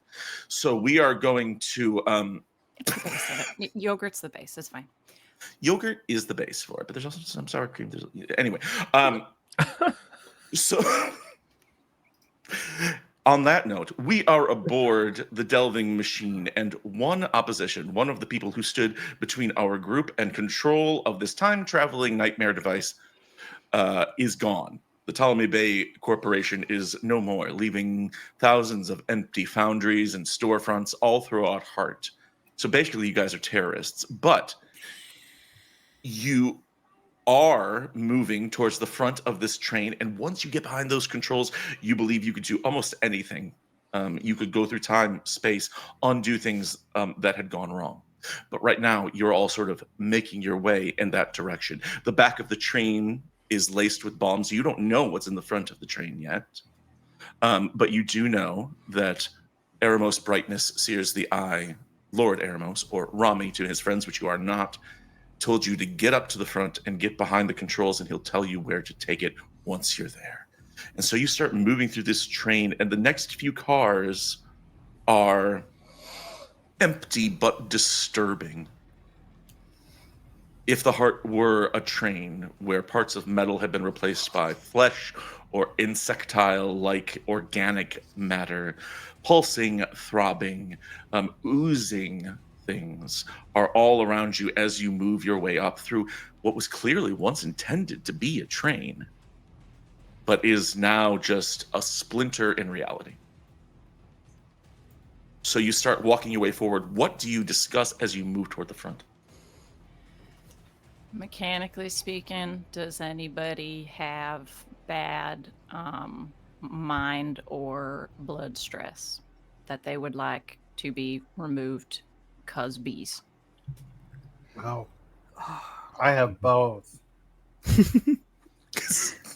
You want me to roll for some bees? Sure. Sad bees? I'm gonna feel really insulted in a hot second. Hold on. Why? You'll see. Okay. Why? Why? Why? Why exactly?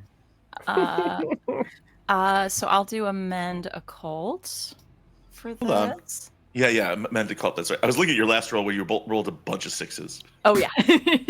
All of the sixes. All the sixes. All right. And since we're cool, would this just be standard right now? This would be standard, yeah. Okay.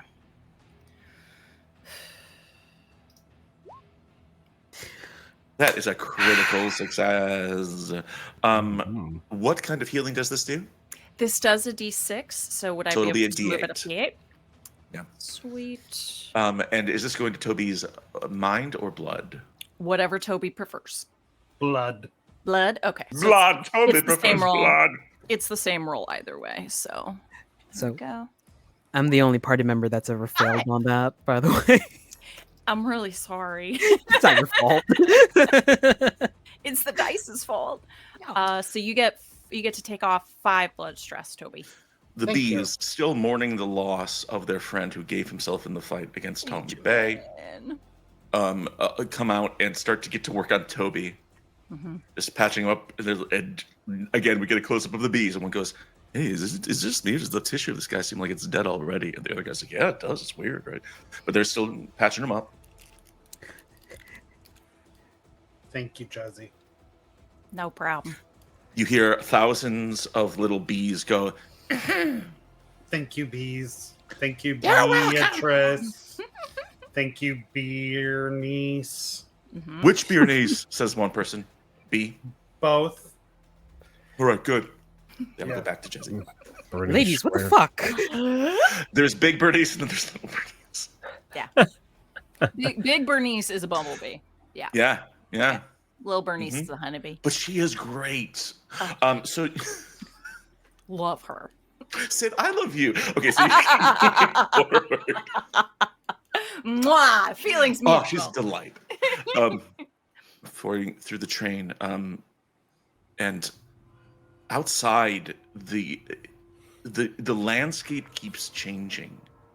And so sometimes you will like see outside like landscape or stuff that's familiar or at least mundane looking, but it's almost like the train is moving faster than these places can actualize. And so as you pass through, you see things building and then coming back down and dissolving and reabsorbing and like weirdness. But then as soon as you can look, it's gone and you're on to the next place. But you think you're getting closer to the front. So, what would you all do with infinity? Never play the wrong hands a game. Save a Howie and Larry. Is it better to know or not know? You know? I guess that depends on the person. Bill, you hear some voices behind you go, and you look behind, and there are about 30 trash monkuli back there who have somehow ended up on the delving machine with you. And they're all wearing shirts from the cult gift shop with your face on it. Bill. I know now why they have such glorious purpose. Monkey fucker. Can I turn to the trash monkuli? Mhm. So, you see those orbs all the way back there? You turn like, I guess so. Do you want to do something really fucked up? All right. Bill is going to retreat back and just start strapping bombs onto the trash monkuli. How many per trash monkuli? One. Okay, cool. So each one is a bomb. Sick. Excellent. And they're like looking at it and like adjusting them and looking down and showing their bombs to each other. One of them has 2 bombs that makes it look like he has little boobies. And it's like In the middle of all this, Bill's just like, we've all been on such a wild ride together. I have to just say, I appreciate all you trash monkuli. Yeah, you would appreciate the trash monkuli, you sick monkey lover. What does that even Mushrooms mean? start laughing at Wines. Do you not remember the hot orgy makeout session that you had with these trash monkuli? There's a reason why there's 30. One of the trash monkuli is holding your hand. Oh. I'm sorry. I thought I would have remembered. Excuse me, I have some catching up to do with my progeny? Rank? Not your progeny. Okay, you just made it seem like that No, was the case. No, you full on like third base, bud. Mm-hmm. You're almost there. Look out, Bill, over your followers. And they all like line up like very disorganized little soldiers. Like at attention. And toward the back, in one of the final rows, is one trash monkuli. Does that trash monkuli look like you? Okay. Could you have? Would that even?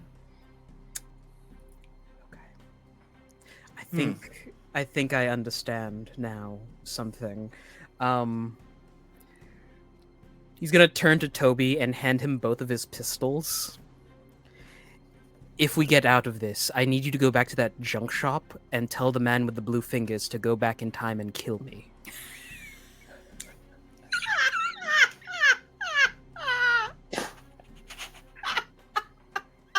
Are you sure? Yes, I have never been more sure of anything in my life.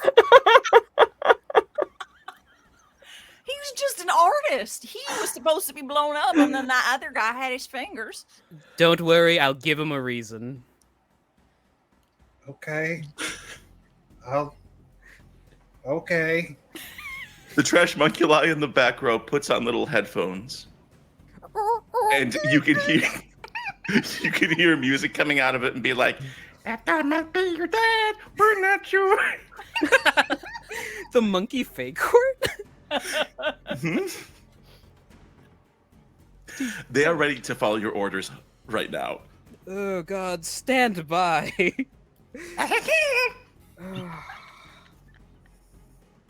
They're just minions. Just, all I have to say Apple. is Beto, and then yeah, okay. Apple. Apple Beetle. So good. So they take over this car that is like the second to the front, and they like just get in the seats, and they're like, one of them finds the snack cart, and they're riding it around, and they've all got highly dangerous explosives strapped to them. Sweet. This all seems right. Mm-hmm. Seems perfect. Like monkeys in a barrel. Yes. Monkeys in a train. Big fleshy train. And before you is the door into the driver's carriage, the engine car of the delving machine. May I preemptively cast Unchaos again? Yes, you can. So you're like, what do you say as you cast it? Once more for the rogue girls. Dun, dun, dun, dun, dun, dun, dun. So this will be let's go girls. Pass, pass, pass. Going out tonight. So this is a mend occult. That's a 6, which means it's a 10. Wow, you saved all of your magic 6 rolls for this game. What the fuck's going on, man? I love it. I'm not complaining. Tell us what that means now.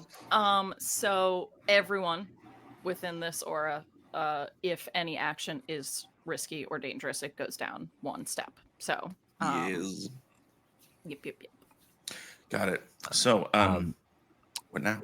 DM, I would say that whoever's in the front, Wines is going to, as they approach the door, he's going to grab their shoulder and move them behind them. Says, "I will be the one that opens the door," and I'm use the get behind me skill. Okay. And once per situation, you can bellow an order and remove D4 blood or mind stress from a nearby ally.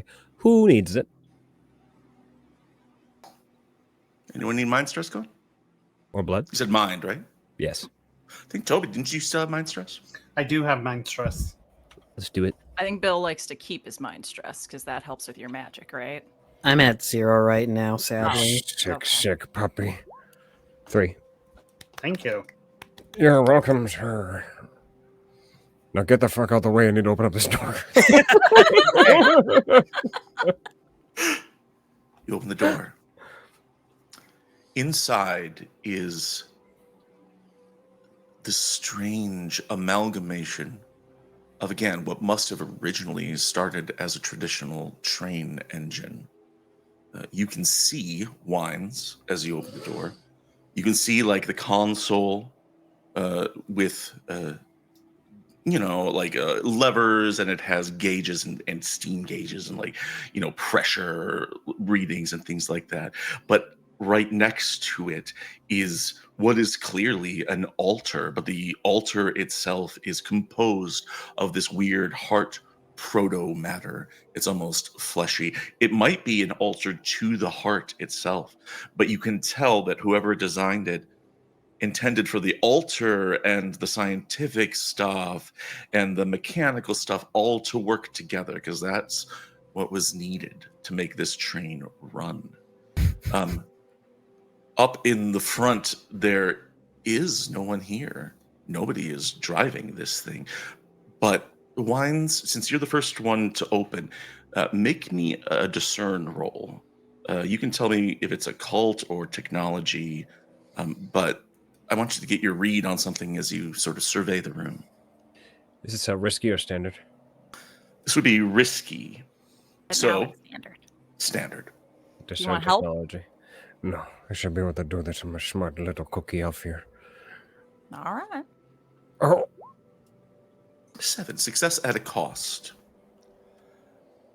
Wines, as you look around the room, the centrifugal force makes you a little bit dizzy. The movement of the train, it's sort of like being motion sick, but like you're always being pulled. Which direction you're being pulled, and you can't tell.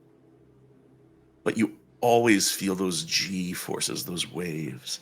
And so you look around the room, you can't tell if your vision is getting weird or not, but you see shapes around the size of humans moving through the room, moving through the compartment to different stations and stuff like that. Like, and you can't tell if these used to be people who were driving it, or if they're still driving it, or if it's like an echo of a memory, or what.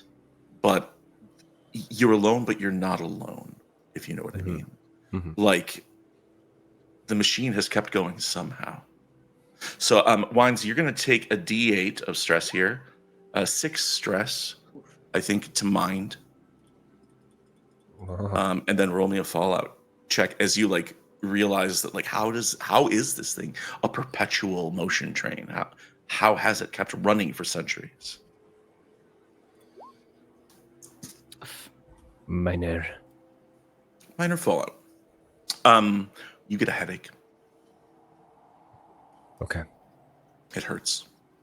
It's one of those ones that's at the back of your neck. It's at the back of your neck. Oh, those are the worst kind. I know. It's minor Fallout.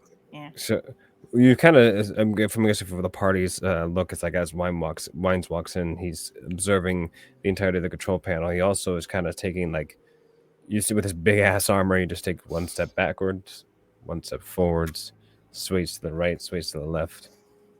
As his big hand, not the gun hand that's now adhered to his body, but his other hand, kind of touches the back of his head and he rubs it onto his face, but he pulls up the bigger portion of his helmet to reveal just his face. And he's just looking around the room, kind of groaning. As you sort of survey the room, because it's not just like the altar and the levers, like there is stuff here that you just don't understand. Like there's a sink. There's what appears to be like one of those wind chime, but the wind chime has a crank. Like it's just fucking weird, man. Like how do you use these things? And as you sort of like look around and take all that in, a window on the dashboard flashes to life, and a projection of Eremos springs up. And for the first time, you can see the space that he's in. And before you could just kind of see him, and then he like showed you Howie. And now that you look, he's in what appears to be a control tower or a operations center. And there are other figures there as well. There are these humanoid figures moving around with him, but they're badly mutated. They are like, parts of them are like drooping and falling off. It's obvious that they've been either warped by the heart or made by the heart, or there's no difference. And they are the ones who are like walking around this Cronenberg meets Chernobyl type of room, as they are like pushing buttons and like doing, tasks that you assume that Eremos has given them. Just to Jezzy really quietly, are you really set on Howie? As long as we can bring him back. Eremos realizes that he's on screen, like in the Zoom call, and he talks for a moment and then unmutes himself. And then he says, You're muted. You're muted. better like this? Is that better? Yes. Yeah. Oh, Thank all you. right. Good, Yeah, good. loud and clear, Crystal. You probably hit the space bar. It happens. Idiot. Yes. What? Yes. Is a bar in space?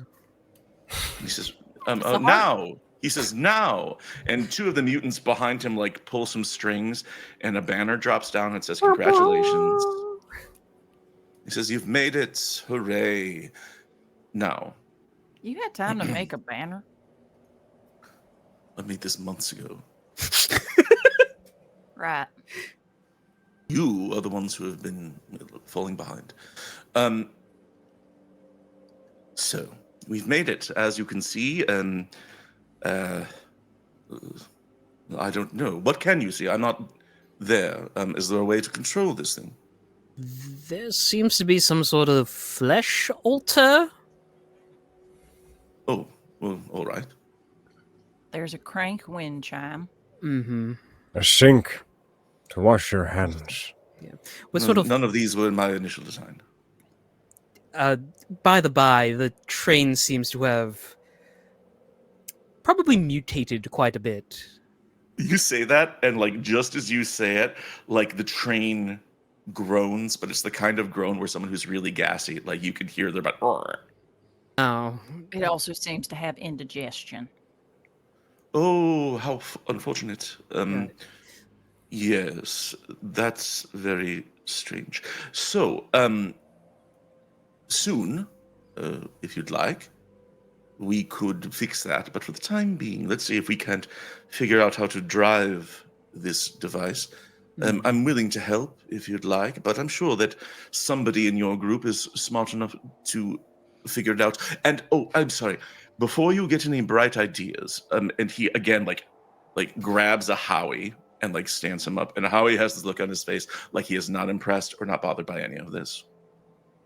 Because he's yes, a Howie. yes, hostage. We love you, Right. Howie. No. Collateral. I want to make sure that I'm understood. This is not a hostage situation. Howie, right here, and myself and all of these people here are dead. The heart radiation here in the Vimisian Operations Center is so severe that none of us will survive. And so we come to what I need you to do. I will need all of you to take the delving machine, go back in time to fix the Vimisian incident. And that way, in the future, being now, your friend will never die. Hmm. If you keep moving forward in time, he's utterly doomed. These poor people here, they've been working here for a week. A week? It's very aggressive. In fact, I have a bit of a headache. Wines kind of looks on the board to see if they have a mute button. And I don't... He turns to the rest of them. If they've been here for a week. And he says he has a head. Yeah, and he said he has a headache. I have a headache.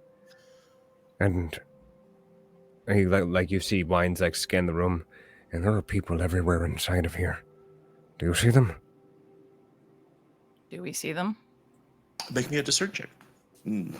Discern technology, discern occult, just to get a read on the room. Does anyone have discern? I Oh, there you do. go.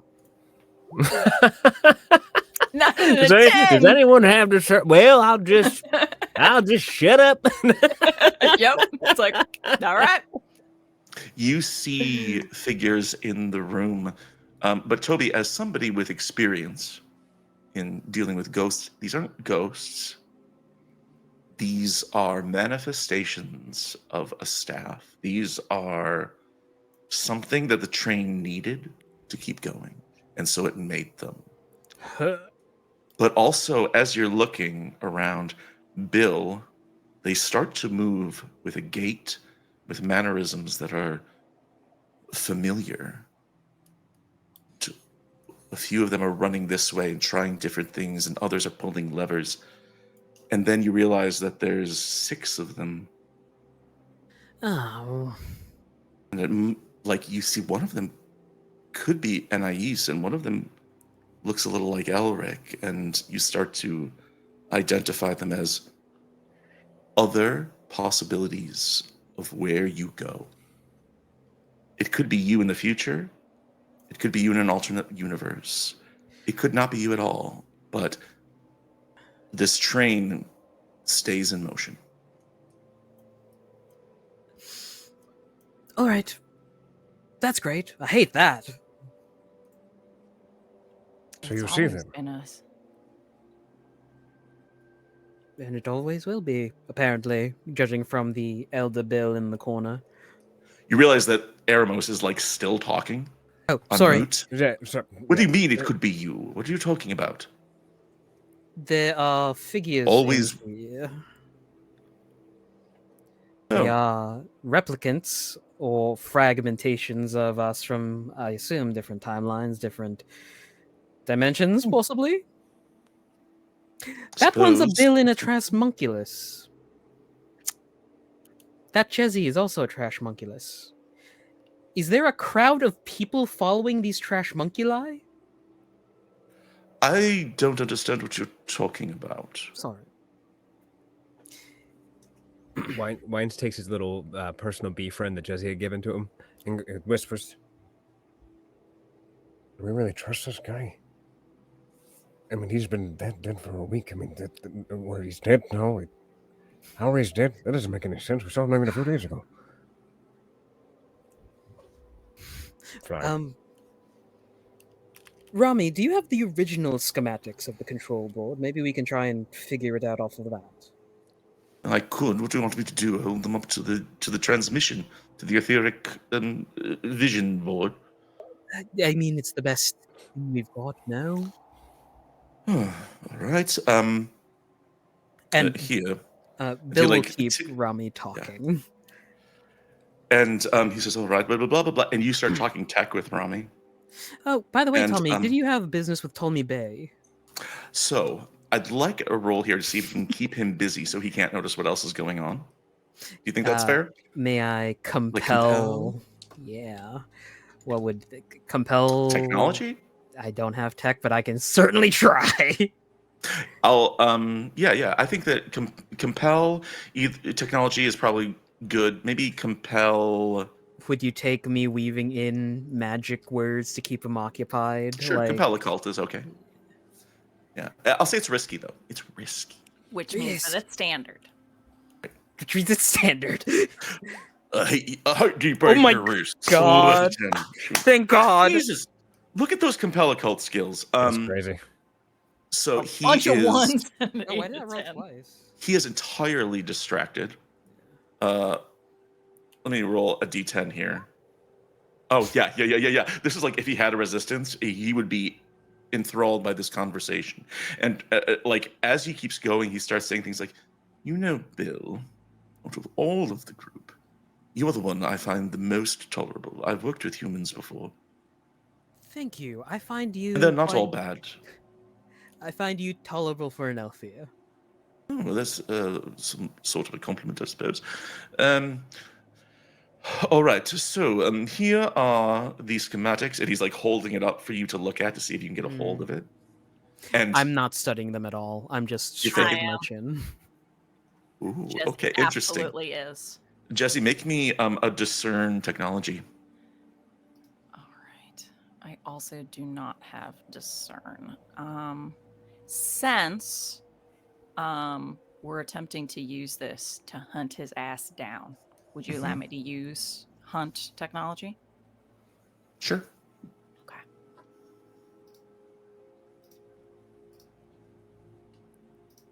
And standard. 7. Success at a cost. Okay. So you are looking these over. You take 5 points of stress. Mind seems to make sense, but I would take other options if you have one that you want to shoot for. And then roll me a fallout check. Maybe echo, if you're willing, due Sure. to the like very bizarre nature of this thing. It is so- bizarre. Yeah. Echo's fine. Okay, so it was 5, but I have echo protection, so I'll take 3, and then a fallout check. Nice. No fallout. Mhm. But like even the schematics, like you hate this asshole. Yeah. And he had a big part to play in making this machine, which, to be honest, caused a lot of problems. You know, and that's Say putting it that. lightly. When you utterly change reality as a whole, you know, it's like, how do you balance that with causing problems? Like, right? It's like, well, you changed all of reality, so what do we say about problems? But as you are thinking about him, you're like, you know, for an asshole, I know it wasn't just him. I know it was all the Gwynardasi Cabal. I know it was all the people who worked on this, but it's mind-bending stuff, like what they were trying to accomplish. Think about all those ghosts on the train. And then you feel that ghost, like you made promises to those ghosts to like avenge them, and you feel them. That's that echo, that itch at the back of your mind. Wines turns to Toby and says, Can you see any of your orphans? Like you orphan, other orphans? I can try. I want to do echoes and fragmentary recollection here in the cabin. Okay. Good one. I want to see remnants of what has come before, and I should be able to speak to them. Yes. Oh, Yes. This is Discern I love a cult. I love this. Yeah, discern a cult. Absolutely. This is going to be dangerous. so risky. So it's risky, but the reason it's going to be dangerous is just because came before is a nonsensical concept. Right. So that's where the danger lies. Can I help Toby? Sure. I So will does that- help Toby by kind of describing the feelings of the ghosties that I'm sort of embracing behind me here. Yeah.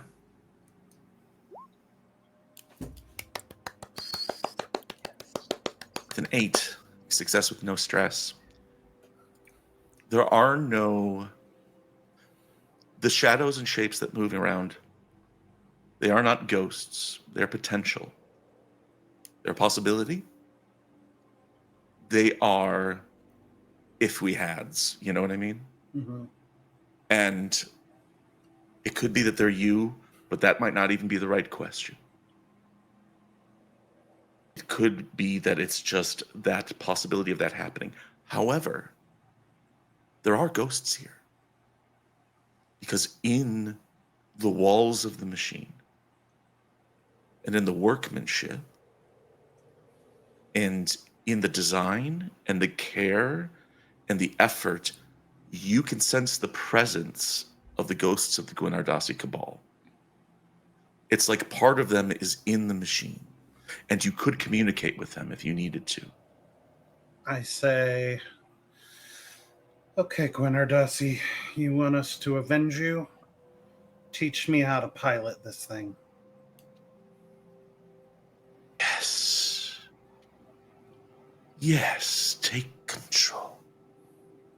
And there's like pipes in certain areas along the walls, and it's almost like these whispers are coming out of the openings. So if you lean closely, you can hear them start to direct you and say, this lever is the apocalypse mediator.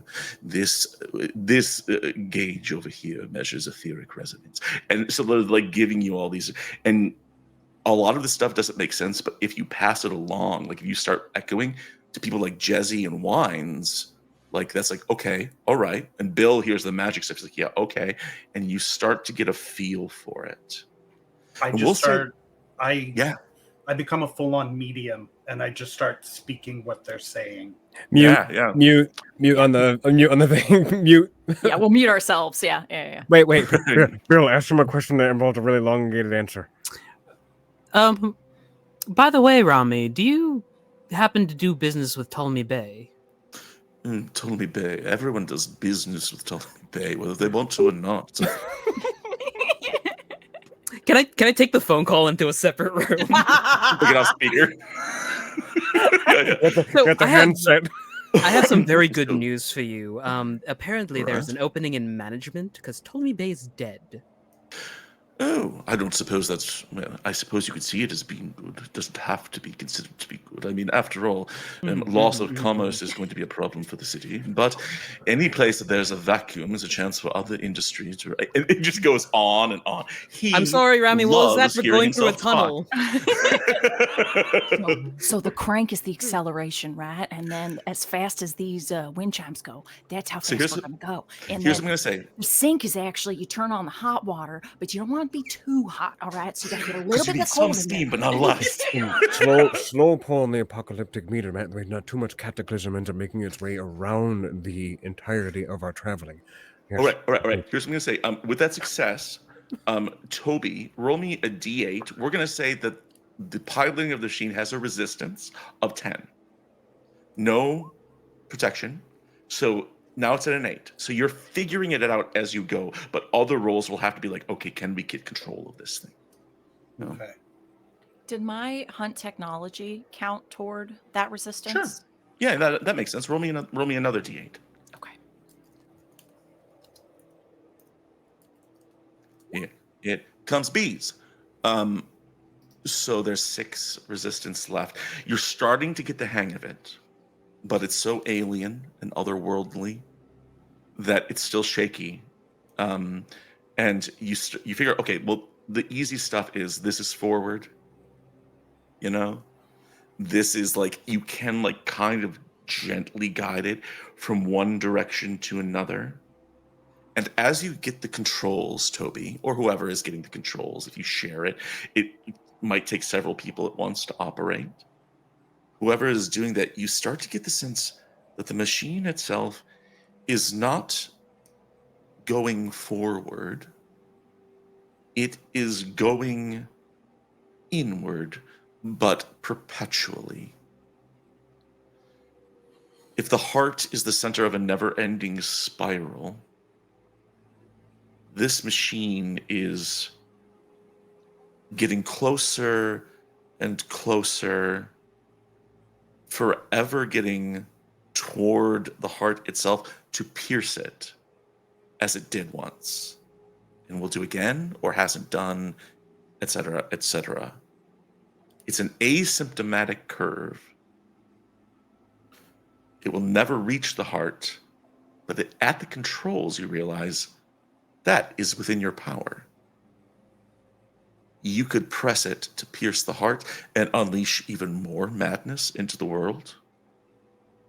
But you could also do some other stuff. And so I need a roll from someone else to see if you can figure out what else you might be able to do with this thing. And Bill is just stalling. Bill is in the corner. He presses like on a wall, and a muffin is dispensed. And he just Yeah. The muffin machine is still working. Oh, great. God. Good. It's chocolate chip. Ooh. See if it does croissants. Yeah, a gun comes out shooting. Not that I'm opposed to croissants, it's just that one's broken. Damn. It only does muffins, Jess. I'm sorry I made the suggestion. I need somebody else other than Bill or Toby to make a shot at figuring out how to pilot this thing, given the knowledge that you're getting.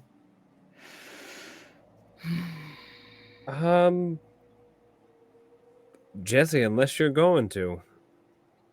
I mean, I can. We can do it together. We still got 6. Wines looks at Jesse and says, "This armor was made by the future. Everything about it. The engine in the back.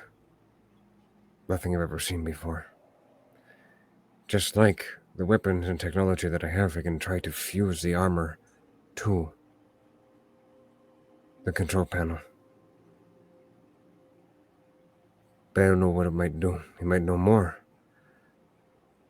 We might unfurl ourselves into chaos."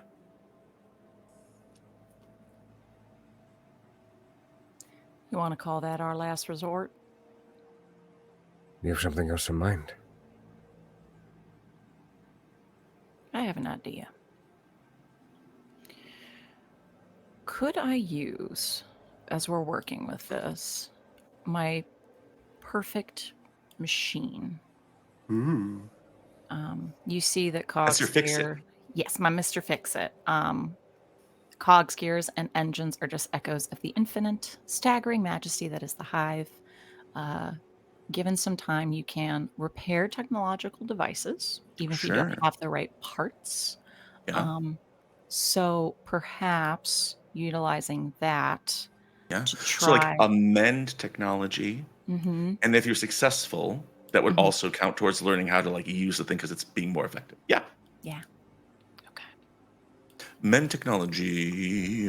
Again, dangerous. Now Did I say risky. dangerous last time? Risky down I said dangerous down to risky. Yeah. Okay. Yeah. Would anyone like to help me? I I would, can. but I can't. I'm the game master. Yeah. I can do this thing. Okay. So I get some help. Roll. Damn it! Another 6! She's a monster. She's a goddamn monster. Your bees, unlike maybe like even if adventurers had come here before and tried to fix this thing, your bees can get places they could not go. They can get inside the console and find those frayed ends and those wires and those tubes and those tuning forks and like twist them around, get them back into working order. Roll me a d10 against the 6 that's remaining. Come on now. I swear to God, it's the 6. 2. 4 left. And you are seeing through your bee's eyes just a little bit like you do. You could share their consciousness. Mhm. And so one of the bees asks for your attention and says, "We are fixing. Hey, this is Mark. Hey, Mark. I know it's not a bee name, but I'm one of your bees. I didn't get a name starting with B, and everyone kind of makes fun of me for it. I'm but it's sorry, Mark. I can talk to him. No, if it's you not a want. big deal. It's not a big deal. I'm happy to help. Not a big All deal. right. Who's that? Who's talking? When we're down here, there is a clock, and it says 40 seconds, and now 39, and now it's 38. I'm not sure what it's tracking. A 37. It's the bomb. Well, it looks like just numbers counting down. I don't think it's a bomb. Oh, you think it's connected to the bomb? Yeah. Yeah, probably. Can you all disable that? We could try. And they start like messing around with it and like starting to get to work on it. But we should let somebody else make a roll. So Jesse comes up. Jesse tells folks, what do you tell them? We have about 35 seconds, possibly before that bomb goes off. What? Yeah. 30. Shit. Now closer to 30 seconds. At that point, Bill is in like the back of the car talking to Rami, and Bill, you hear, and here comes the homunculus who looks like you, with a bomb strapped to his chest, and he came up here just to talk to you, and he says, and you realize he's trying to have a heart-to-heart with you, and he's walking in your direction just when you hear Jesse say, "We have about 30 seconds." Bill will take this trash monkeyless by the hand and walk with them a little bit and just nod his head casually and like, yes, okay. And then he whips the trash monkeyless through a window and then yells at all the other trash monkeyless to go. Okay. This needs a roll of some kind, and I have no idea. It's a dangerous roll, but you tell me what this is. To whip your horror son with a bomb on him out of the moving disaster train car. I mean, like the initial whip through, and then he's yelling at the other trash monkeyless to compel them to jump. Yep, I like it. Sure. Dangerous. Too risky. Gotta put on some exciting 6, music. Which is a 10! The 6s are with us. You take this dude and toss him out the windows, and he goes, "Oh!" It's just flying out there, and you're not sure where he ends up, but you can feel the explosion from here when he goes up. But you say, "Go, go, go!" And all the other trash monculi, like paratroopers, run to the doors. Jump out. They're waiting for that explosion to happen, I'm sure. And you think that there is a way that if you can steer the train using the gravitational pull, you can guide that explosion somewhere. But as you're like considering this more, and as the resistance to driving it goes down, you're starting to think of all those other options. You could bring this machine to a halt. You could park it somewhere and nobody would ever use it again. You could keep the machine and start your new life as subterranean pirates. You could keep the bombs on the machine or bring them back to the machine and leave the machine and make the whole machine blow up somewhere else, somewhere away from people. But all of those things have costs connected to them. I need someone else to make me a driving check to see if you can get control of this thing. Could I do something silly? Yes. Wines will look at what I can imagine is this fleshy little control circle, this hole. Yes, it is just a fleshy little. It's a fleshy little. It looks like a butt cheek. I love that description. One butt cheek. Wines puts his hand on the cheekage and uses his ability Etheric Field. Your armor buzzes with static that makes your hair stand on end, and the discharge keeps you safe from body warping effects of the Vermissian. I'm guessing it's something that's very similar. Yes, in essence. And he's going to utilize because I think the word etheric energies was utilized as a bit of the terminology given to us. Absolutely. He's going to try to attune not only himself, because utilizing his own flesh, because I'm guessing the flesh and the technology together, since they are pooled together, he's going to try You're to getting closer to being a machine yourself, yeah. Yeah, he's going to try to, I guess, put himself on a very similar wavelength on what the energy that is giving off of this machine, and as well as channel it through himself to further understand the driving force of this machine. Yes, I love this. What do you think the role is here? All right. I'm going to tell you, it's dangerous, down to risky. I'm going to go with discern technology. Yeah, that's perfect. Okay, so make me a discern technology roll to As try risky. and commune with the machine. Do you want help? Yes. You got it. All right. Risky, right? Yep, Fuck. the 3. Was that your extra? Okay. Did you put your extra die in there? I did not know, which would be a 1 die Hey. 10. Yeah, another D10. You gave me that 6. 8. That's the mid. That's It's the middle success. roll. The middle roll is 8. That is success without taking stress, Oh my god. as opposed to certain death. You're welcome. You are now having a conversation with the delving machine, and it is clawing at your mind. It is not unpleasant, it is just intense. Mhm. With your hand on the butt cheek. Oh no, we lost RJ. Yes, and RJ disappears.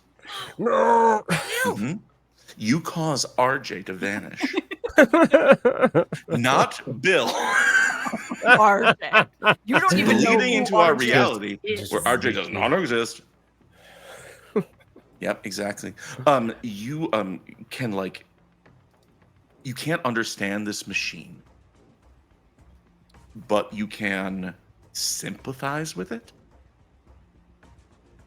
as something that is given a purpose and then pushed to do it forever and ever without reward.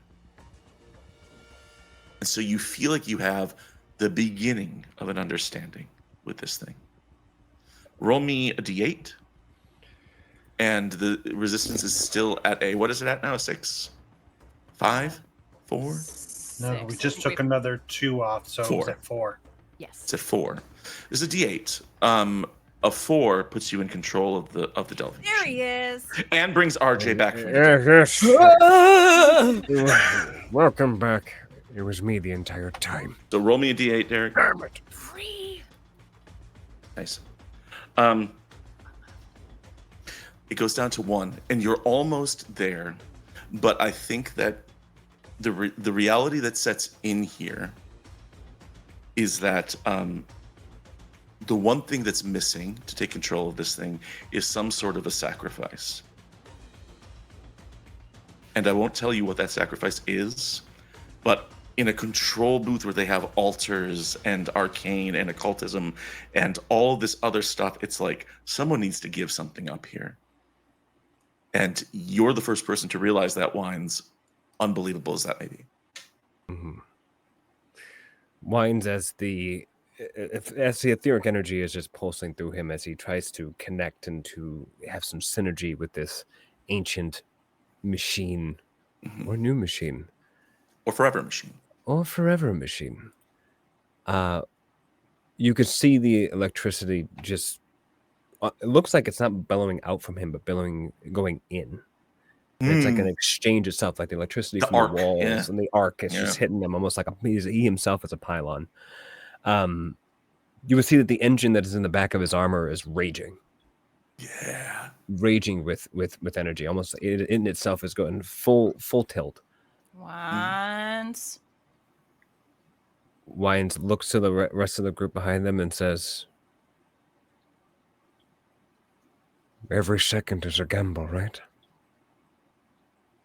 And when he says that, you see again inside of the console 5, 4. The homunculi are almost all off of the train. I would like to use my Zenith ability. As I was about to say the same. Everyone's just pulling the triggers here. So, expecting this impending explosion to at least collaterally hit the train. Also knowing that something has to be given up here to take control of this thing. Let's go, Sid, let's go with Jezzy first. What happens? Jezzy looks. We're going to make both these Zeniths work. Jezzy looks at all her friends. She smiles. Little tears go down her fur. Go back for a Howie and Larry if you don't mind. And I'm going to use my Zenith ability, which is called Dimensional Bastion. All right. You become a conduit to the hive, and thousands of glyph-marked bees rush out of your body and clothing until your physical form is dissolved entirely into the swarm. The bees quickly spread out to the edges of the landmark you are occupying, which is the train, and ward it, building crystalline structures that keep the energies of the heart at bay. While the bees endure, this place will be safe from the uncaring and ever-changing heart itself. You aren't quite dead, but you definitely aren't alive either. You persist as a message passed between the bees, an echo of this place. Rename the landmark appropriately. So, we'll get to that. The last trash homunculi turns and looks at RJ. Yep, the person, not Bill. And says, "It's behind you!" No. I hope you've enjoyed this game. No, it's me. He turns around and looks at Bill and he says, and he salutes, and then he leaps. And just as he leaps, Bill, you see like this crystal lattice work start to like construct a shell in his wake around the train, and you look out of instinct towards like the driving car, and you see Jezzy emitting more bees than are in her. She's all bees, by which I mean she's connected to every bee ever. And like you see Jezreth start to dissolve and fade, and bees take her place as they cocoon the delving machine. What does Wines do?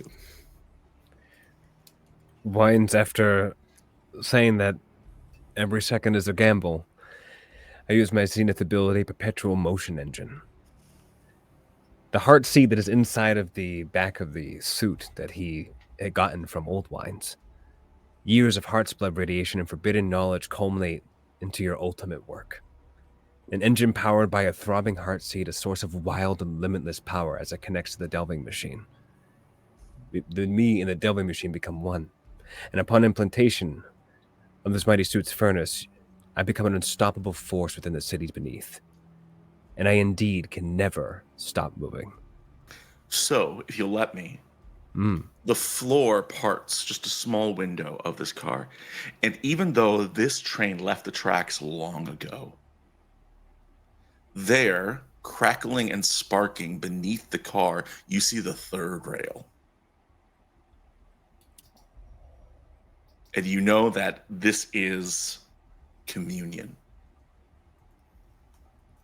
This is connection to the machine itself. Some knights you've heard of become one with the Vermisian.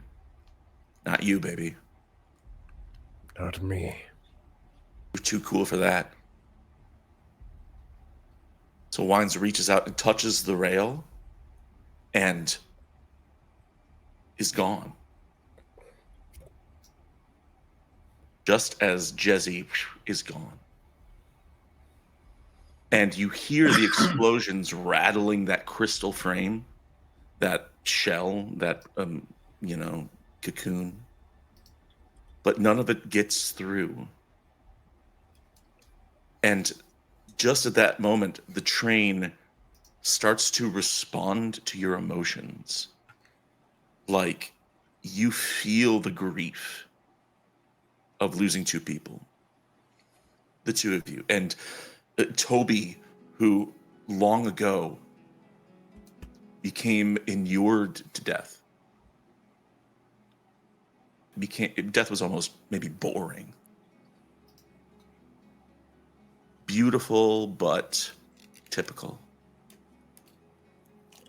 You feel grief like you haven't felt in forever. And you can feel that the train feels it too, but also that if you ask the delving machine to do something, that if you directed it, it would do it. Because you're in control now. What do you do, Toby?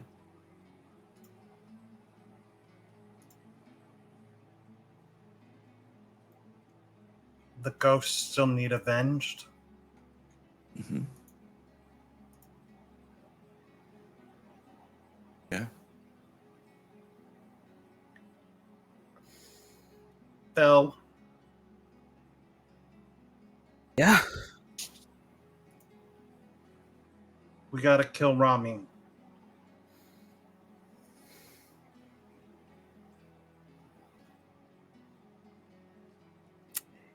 Bill hangs up.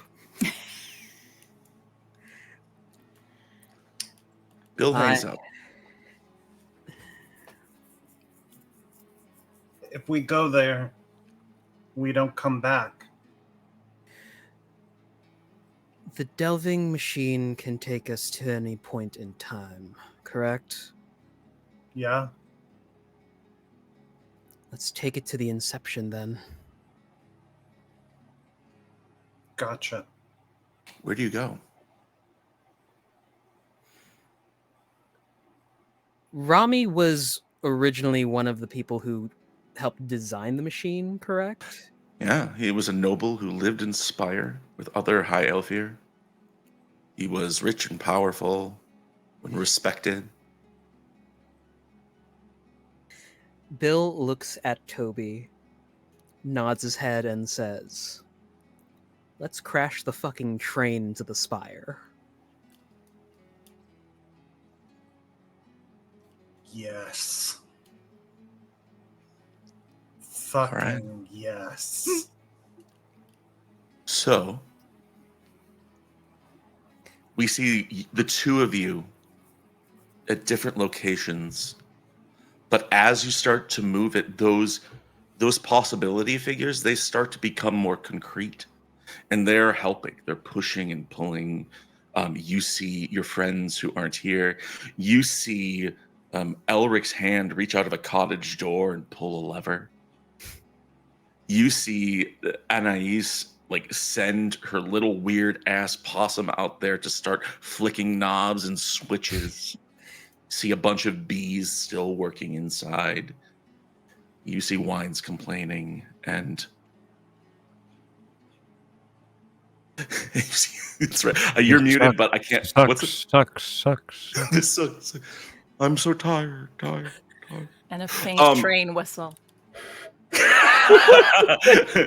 And then you see the madness break apart as in front of you is Spire, this mile-high city in the middle of this world where the drow are walked upon, the Elfir are hedonistic overlords. But all these people live there. They struggle. They go from day to day.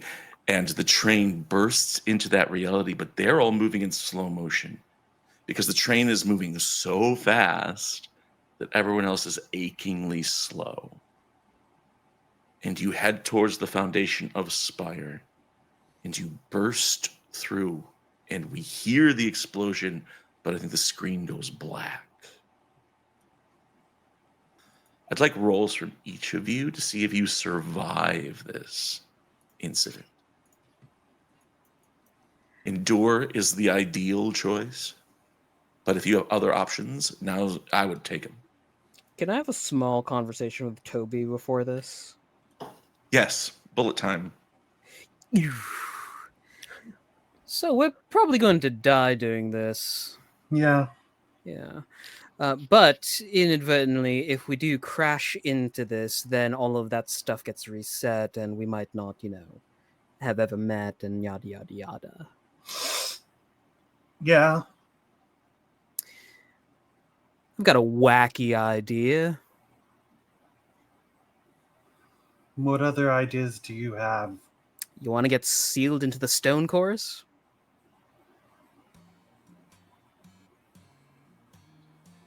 What'll that do? Well, if it is a branching timeline and we somehow do survive this whole endeavor or die, essentially, someone will have to come and find the door, unlock it, and come pull you out.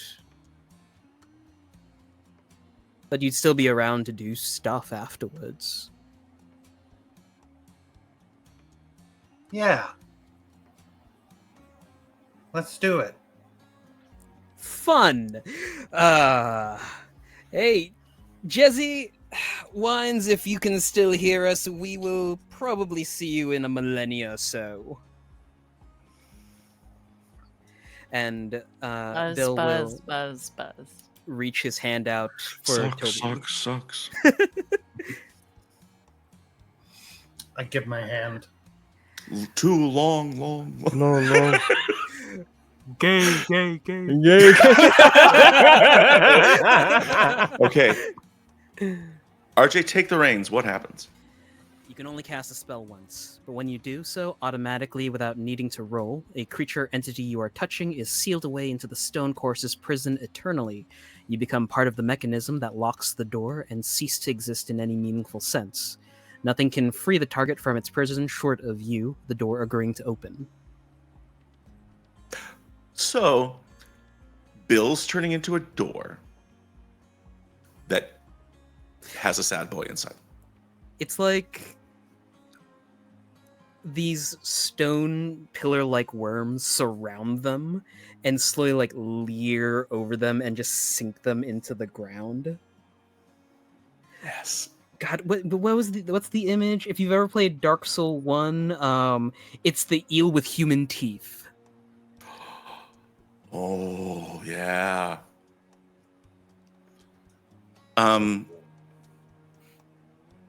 That's really weird and disturbing, but The only stipulation is I will open in a millennia. so we'll say that for the sake of our story, we see the train hit the city, everything goes dark, and then we jump forward in time. 1,000 years. There is, in the middle of ruins out somewhere in the desert, over which people have, through this millennia, started to rebuild and create a new civilization. They've built around this tomb or catacomb that nobody can open. there were even some people who hypothesized that it's a mausoleum, for the dead, but they were dismissed as being stupid and ridiculous. But there's this disturbing image on the front of an eel with human teeth, and religions have been built up around this figure over the years. There are others that say that, like, buried beneath the tomb is some sort of long, slumbering creature in a cocoon, awaiting metamorphosis.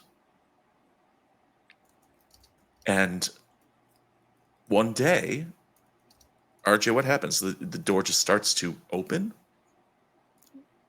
Or There is change? one day a creature manages to get to the door, a gibbering trash monkey lie that puts their paw on it, and the door slowly begins to crack with light and open. From the inside, we hear music. Dead for 1,000 years, and a little trash guy's gonna open the door, and door starts to slide aside, and Toby, we'll say that for Toby, it was a blink of an eye, is whole and alive, and you step out into this world, but you're alone. But the trash monkey eye looks up at you and sort of like pats you on the back, well, on the hip.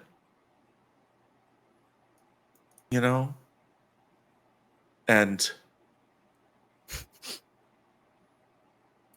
what is Toby planning to do now?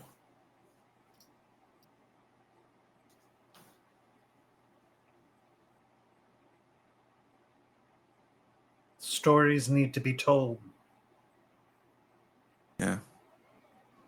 So you take your first step in 1,000 years, although you feel well rested.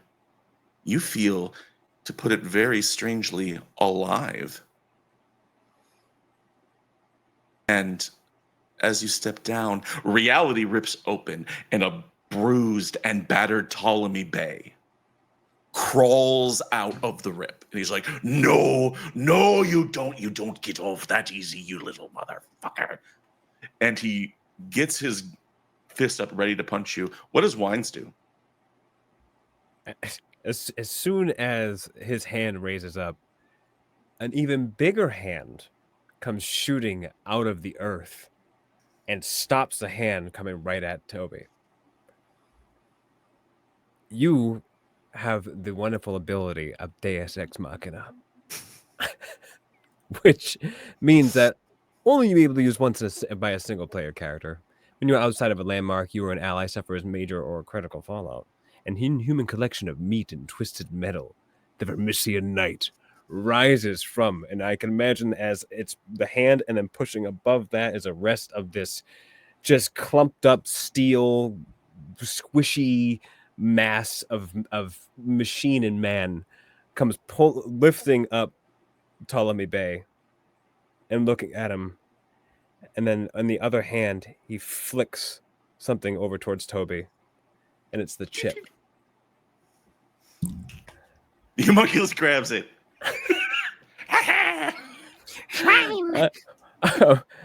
I would, as Wine looks back and says, "This is going to suck for him," and pulls him down into back into the fleshy like mound to which he rose from. So he's on the Bay. My God, like Jason at the end of Friday the 13th.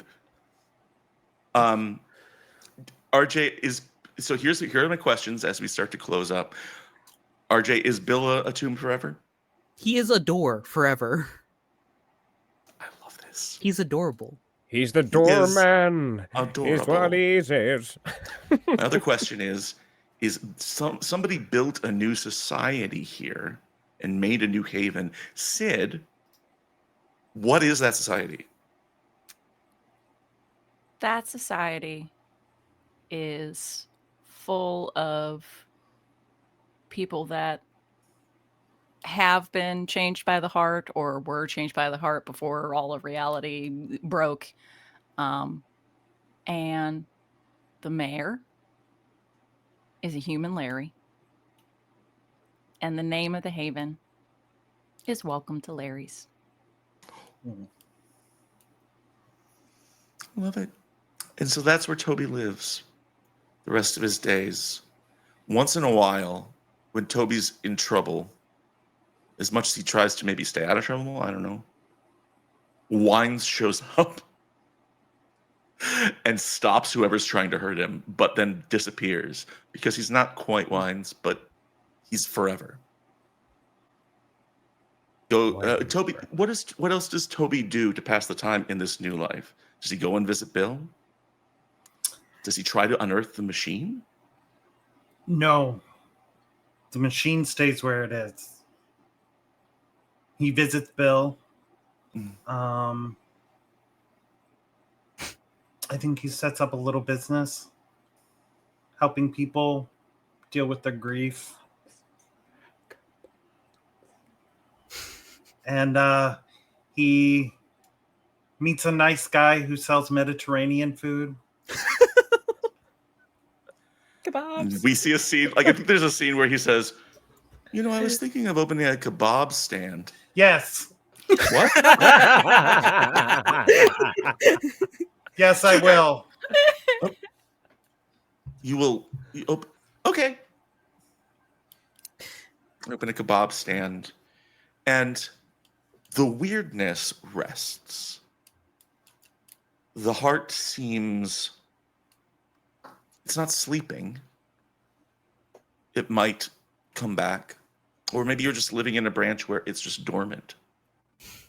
But it's almost a pleasant life for Toby, for as long as he is undead alive. And I think that is where our campaign ends. That's a pretty badass ending. That's pretty good. I got to do the whole, like, I'm coming back from the dead guy thing, the shtick. The Ptolemy Bay, like, diehard dude who was strangled and should be dead, but crawls out. So I'm feeling pretty good about that. Because I knew that Derek wanted to use his little treat, and he got to do it. Yeah. Hey, Especially Wines. that's the end of our campaign. Thank you so much to everyone. I've got some thank yous to get to before we go and talk to the cast really quick. Huge thank you to High Shelf Collective. This campaign started when I left another community, basically, that a lot of folks left, which High Shelf folks know. And then I was at PAX U, and I was talking to Taylor and Dave and folks, and they're like, "Do you want to run a show on High Shelf?" I'm like, "Yes, I want to run a game of Heart." And this is what it ended up being, and it was a delight. So thank you to them. I want to say thank you to our friends Amber, the Space Jamber, and Pope Ali. Pope. Well, his name is Pope James, but it's Ali, and we love them so much, and to the rest of the cast for being a part of this. I want to say a huge thanks to Rich. Other folks have done tech throughout the season with us, but Rich is here consistently almost every week and is always the best, and we appreciate you so much, rock, Rich. Thank you Rich. for being here. And folks who tuned in every week, whether in the VODs or live or whatever, if you rated us, anything like that, we really appreciate that too.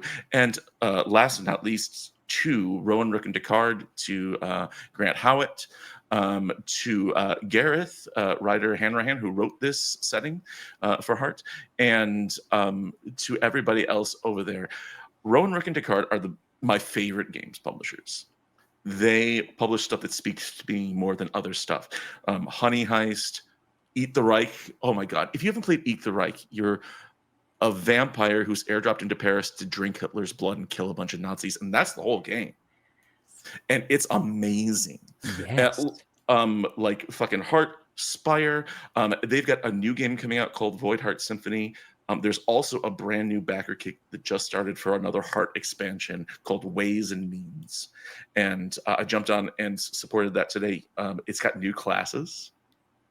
It has other like new beats, other new stuff. I can't wait for that. But go and check out Rowan, Rook, and Descartes.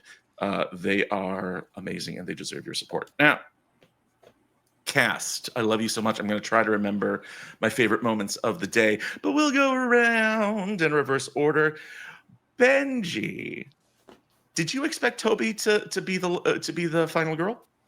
No, but then I also had a realization halfway through that I was the only one without a zenith ability. So That's true. I didn't even think about that. Yeah. Oh my gosh. Yeah. I felt bad, like you were getting left out, but okay. Yeah. So no, it was a pleasant surprise. Tell us about yourself. What else you've got going on? What else? I gotta fix my Yeah. ear. I'm Benji. You can find me at Chance47 on all the socials. And right now, I'm looking for my next stream. So be on the lookout. I'm going to find something. I'll be out there. Put Toby in your game. Put Benji in your game. Maybe you don't have to put Toby entirely. Yeah. Yeah, the Benji works. Benji's good. Benji's good. Do this. 10% on these earbuds. We got to make it through. Okay. Did you say awesome stuff, Benji? Yeah, I said awesome stuff. I'm glad that Toby's the last one.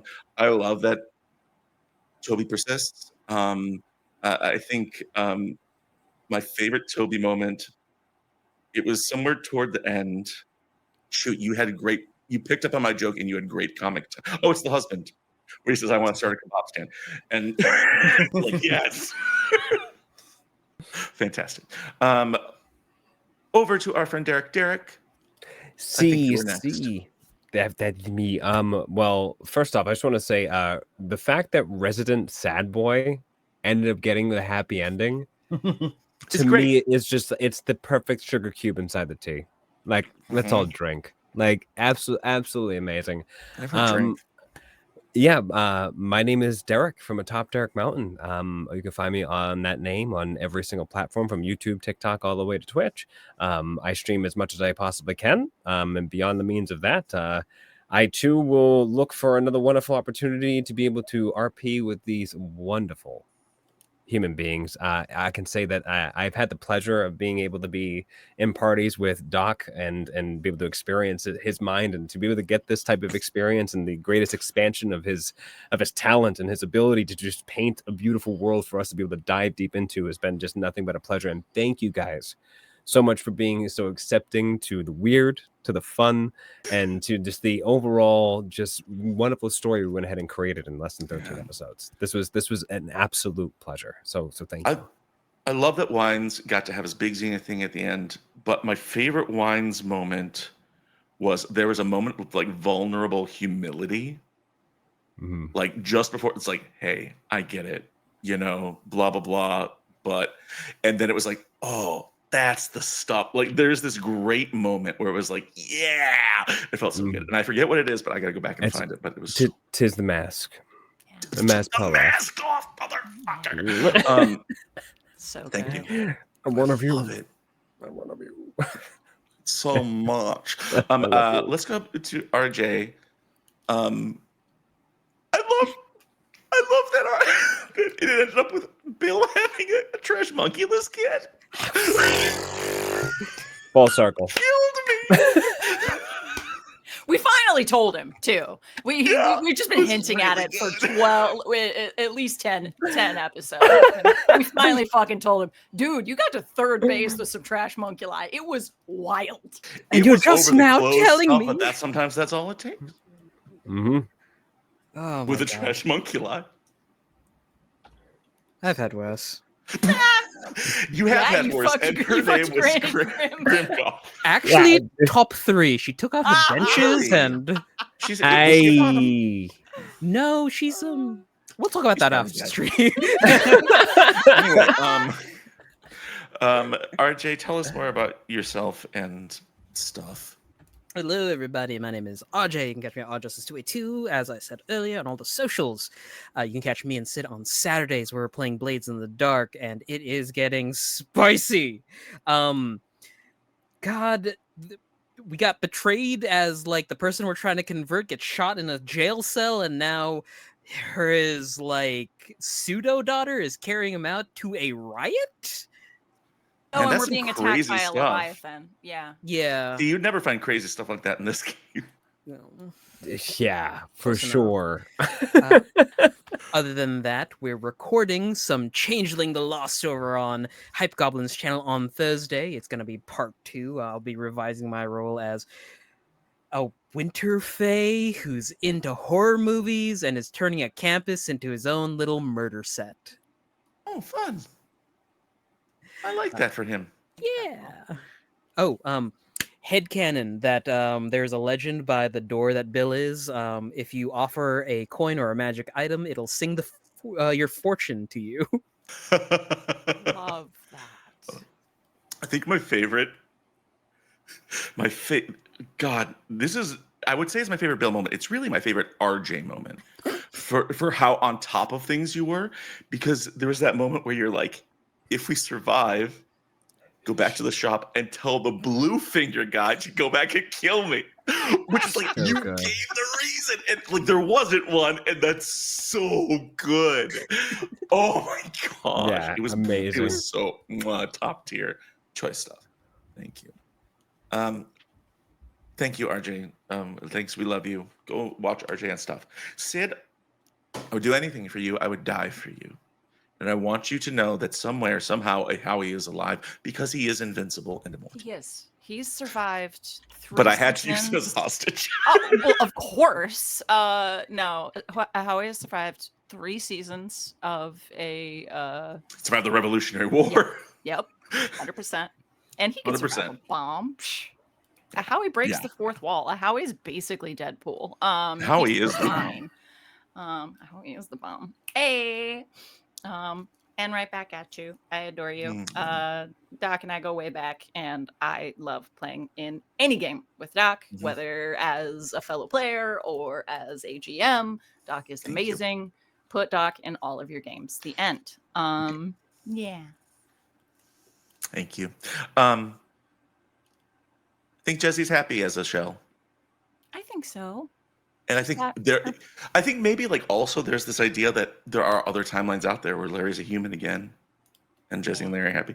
There's always a Larry inside of your shell brain. Yeah. He's still there somewhere, and he's right Also, this- here. Yeah. Also, this game has made us come up with some pretty weird sentences. Yeah, we said some things. We This said is a some like serious thing. out of context, some of the most regrettable crap that has ever fallen out We've of my made some face. mistakes. Listen, what we're saying is don't go back and rewatch these. They do not age well, and it's been like a month. to the FBI agent censoring this is all role play. Yes. We, Mm. you know, Right. Satire There are laws. no terrorist attacks. There are no bombs. There are no trash monkey-like children. We definitely also talked about the gender of a cottage. Yes. We had a I very did- in-depth so- conversation about that. So this is a side note, which of course here's the time for a tangent. Is that originally because Ali and I are both friends with our friend Amelia Tyler, who's a voice actress, and she was like, I want to come be the voice of his girlfriend, and we weren't able to work it out. Oh. You know, but That'd then, be then hilarious. I said, it's okay. I turned you into a cottage. And Millie says, brilliant. I love that. And then we had this long conversation, and I'm going to, in the interest of betraying her trust, I'm going to read some of the things we said, in which I said, fuck you, I'm a whole house. And I said, and then she says, behold my pantry of ennui. so good. Which is really great. So, anyways, in that reality, that's what's going on. Anyways, I'm Doc. Let's see. I'm done with this. Tomorrow and for the next several Wednesdays, I'm not sure how much longer we have, is Call of Cthulhu Wild West, or as I've been calling it over and over, Y'all of Cthulhu, because it's very fun on Laugh Love Lindy's channel, where I play Edison Jones, one of my Wild RP characters, ported into Call of Cthulhu. And currently they are off to like, it feels like the final stretch, where they're going to figure out what's been going on with this weirdness. But then he has a temp position lined up with aliens from another planet. He's very excited about that. So you want to come check that out tomorrow on Laugh Love Lindy's channel. It is at 2:30 Eastern. And it's a brilliant cast with other Wild RP folks. If you liked Derek and Ali playing with us, which we did. once more, thank you, High Shelf. Thank you for everyone who's watching. And until we see you next time, remember the future is yours to shape and then reshape and reshape and reshape and reshape. We'll see you later or before. Bye. Bye.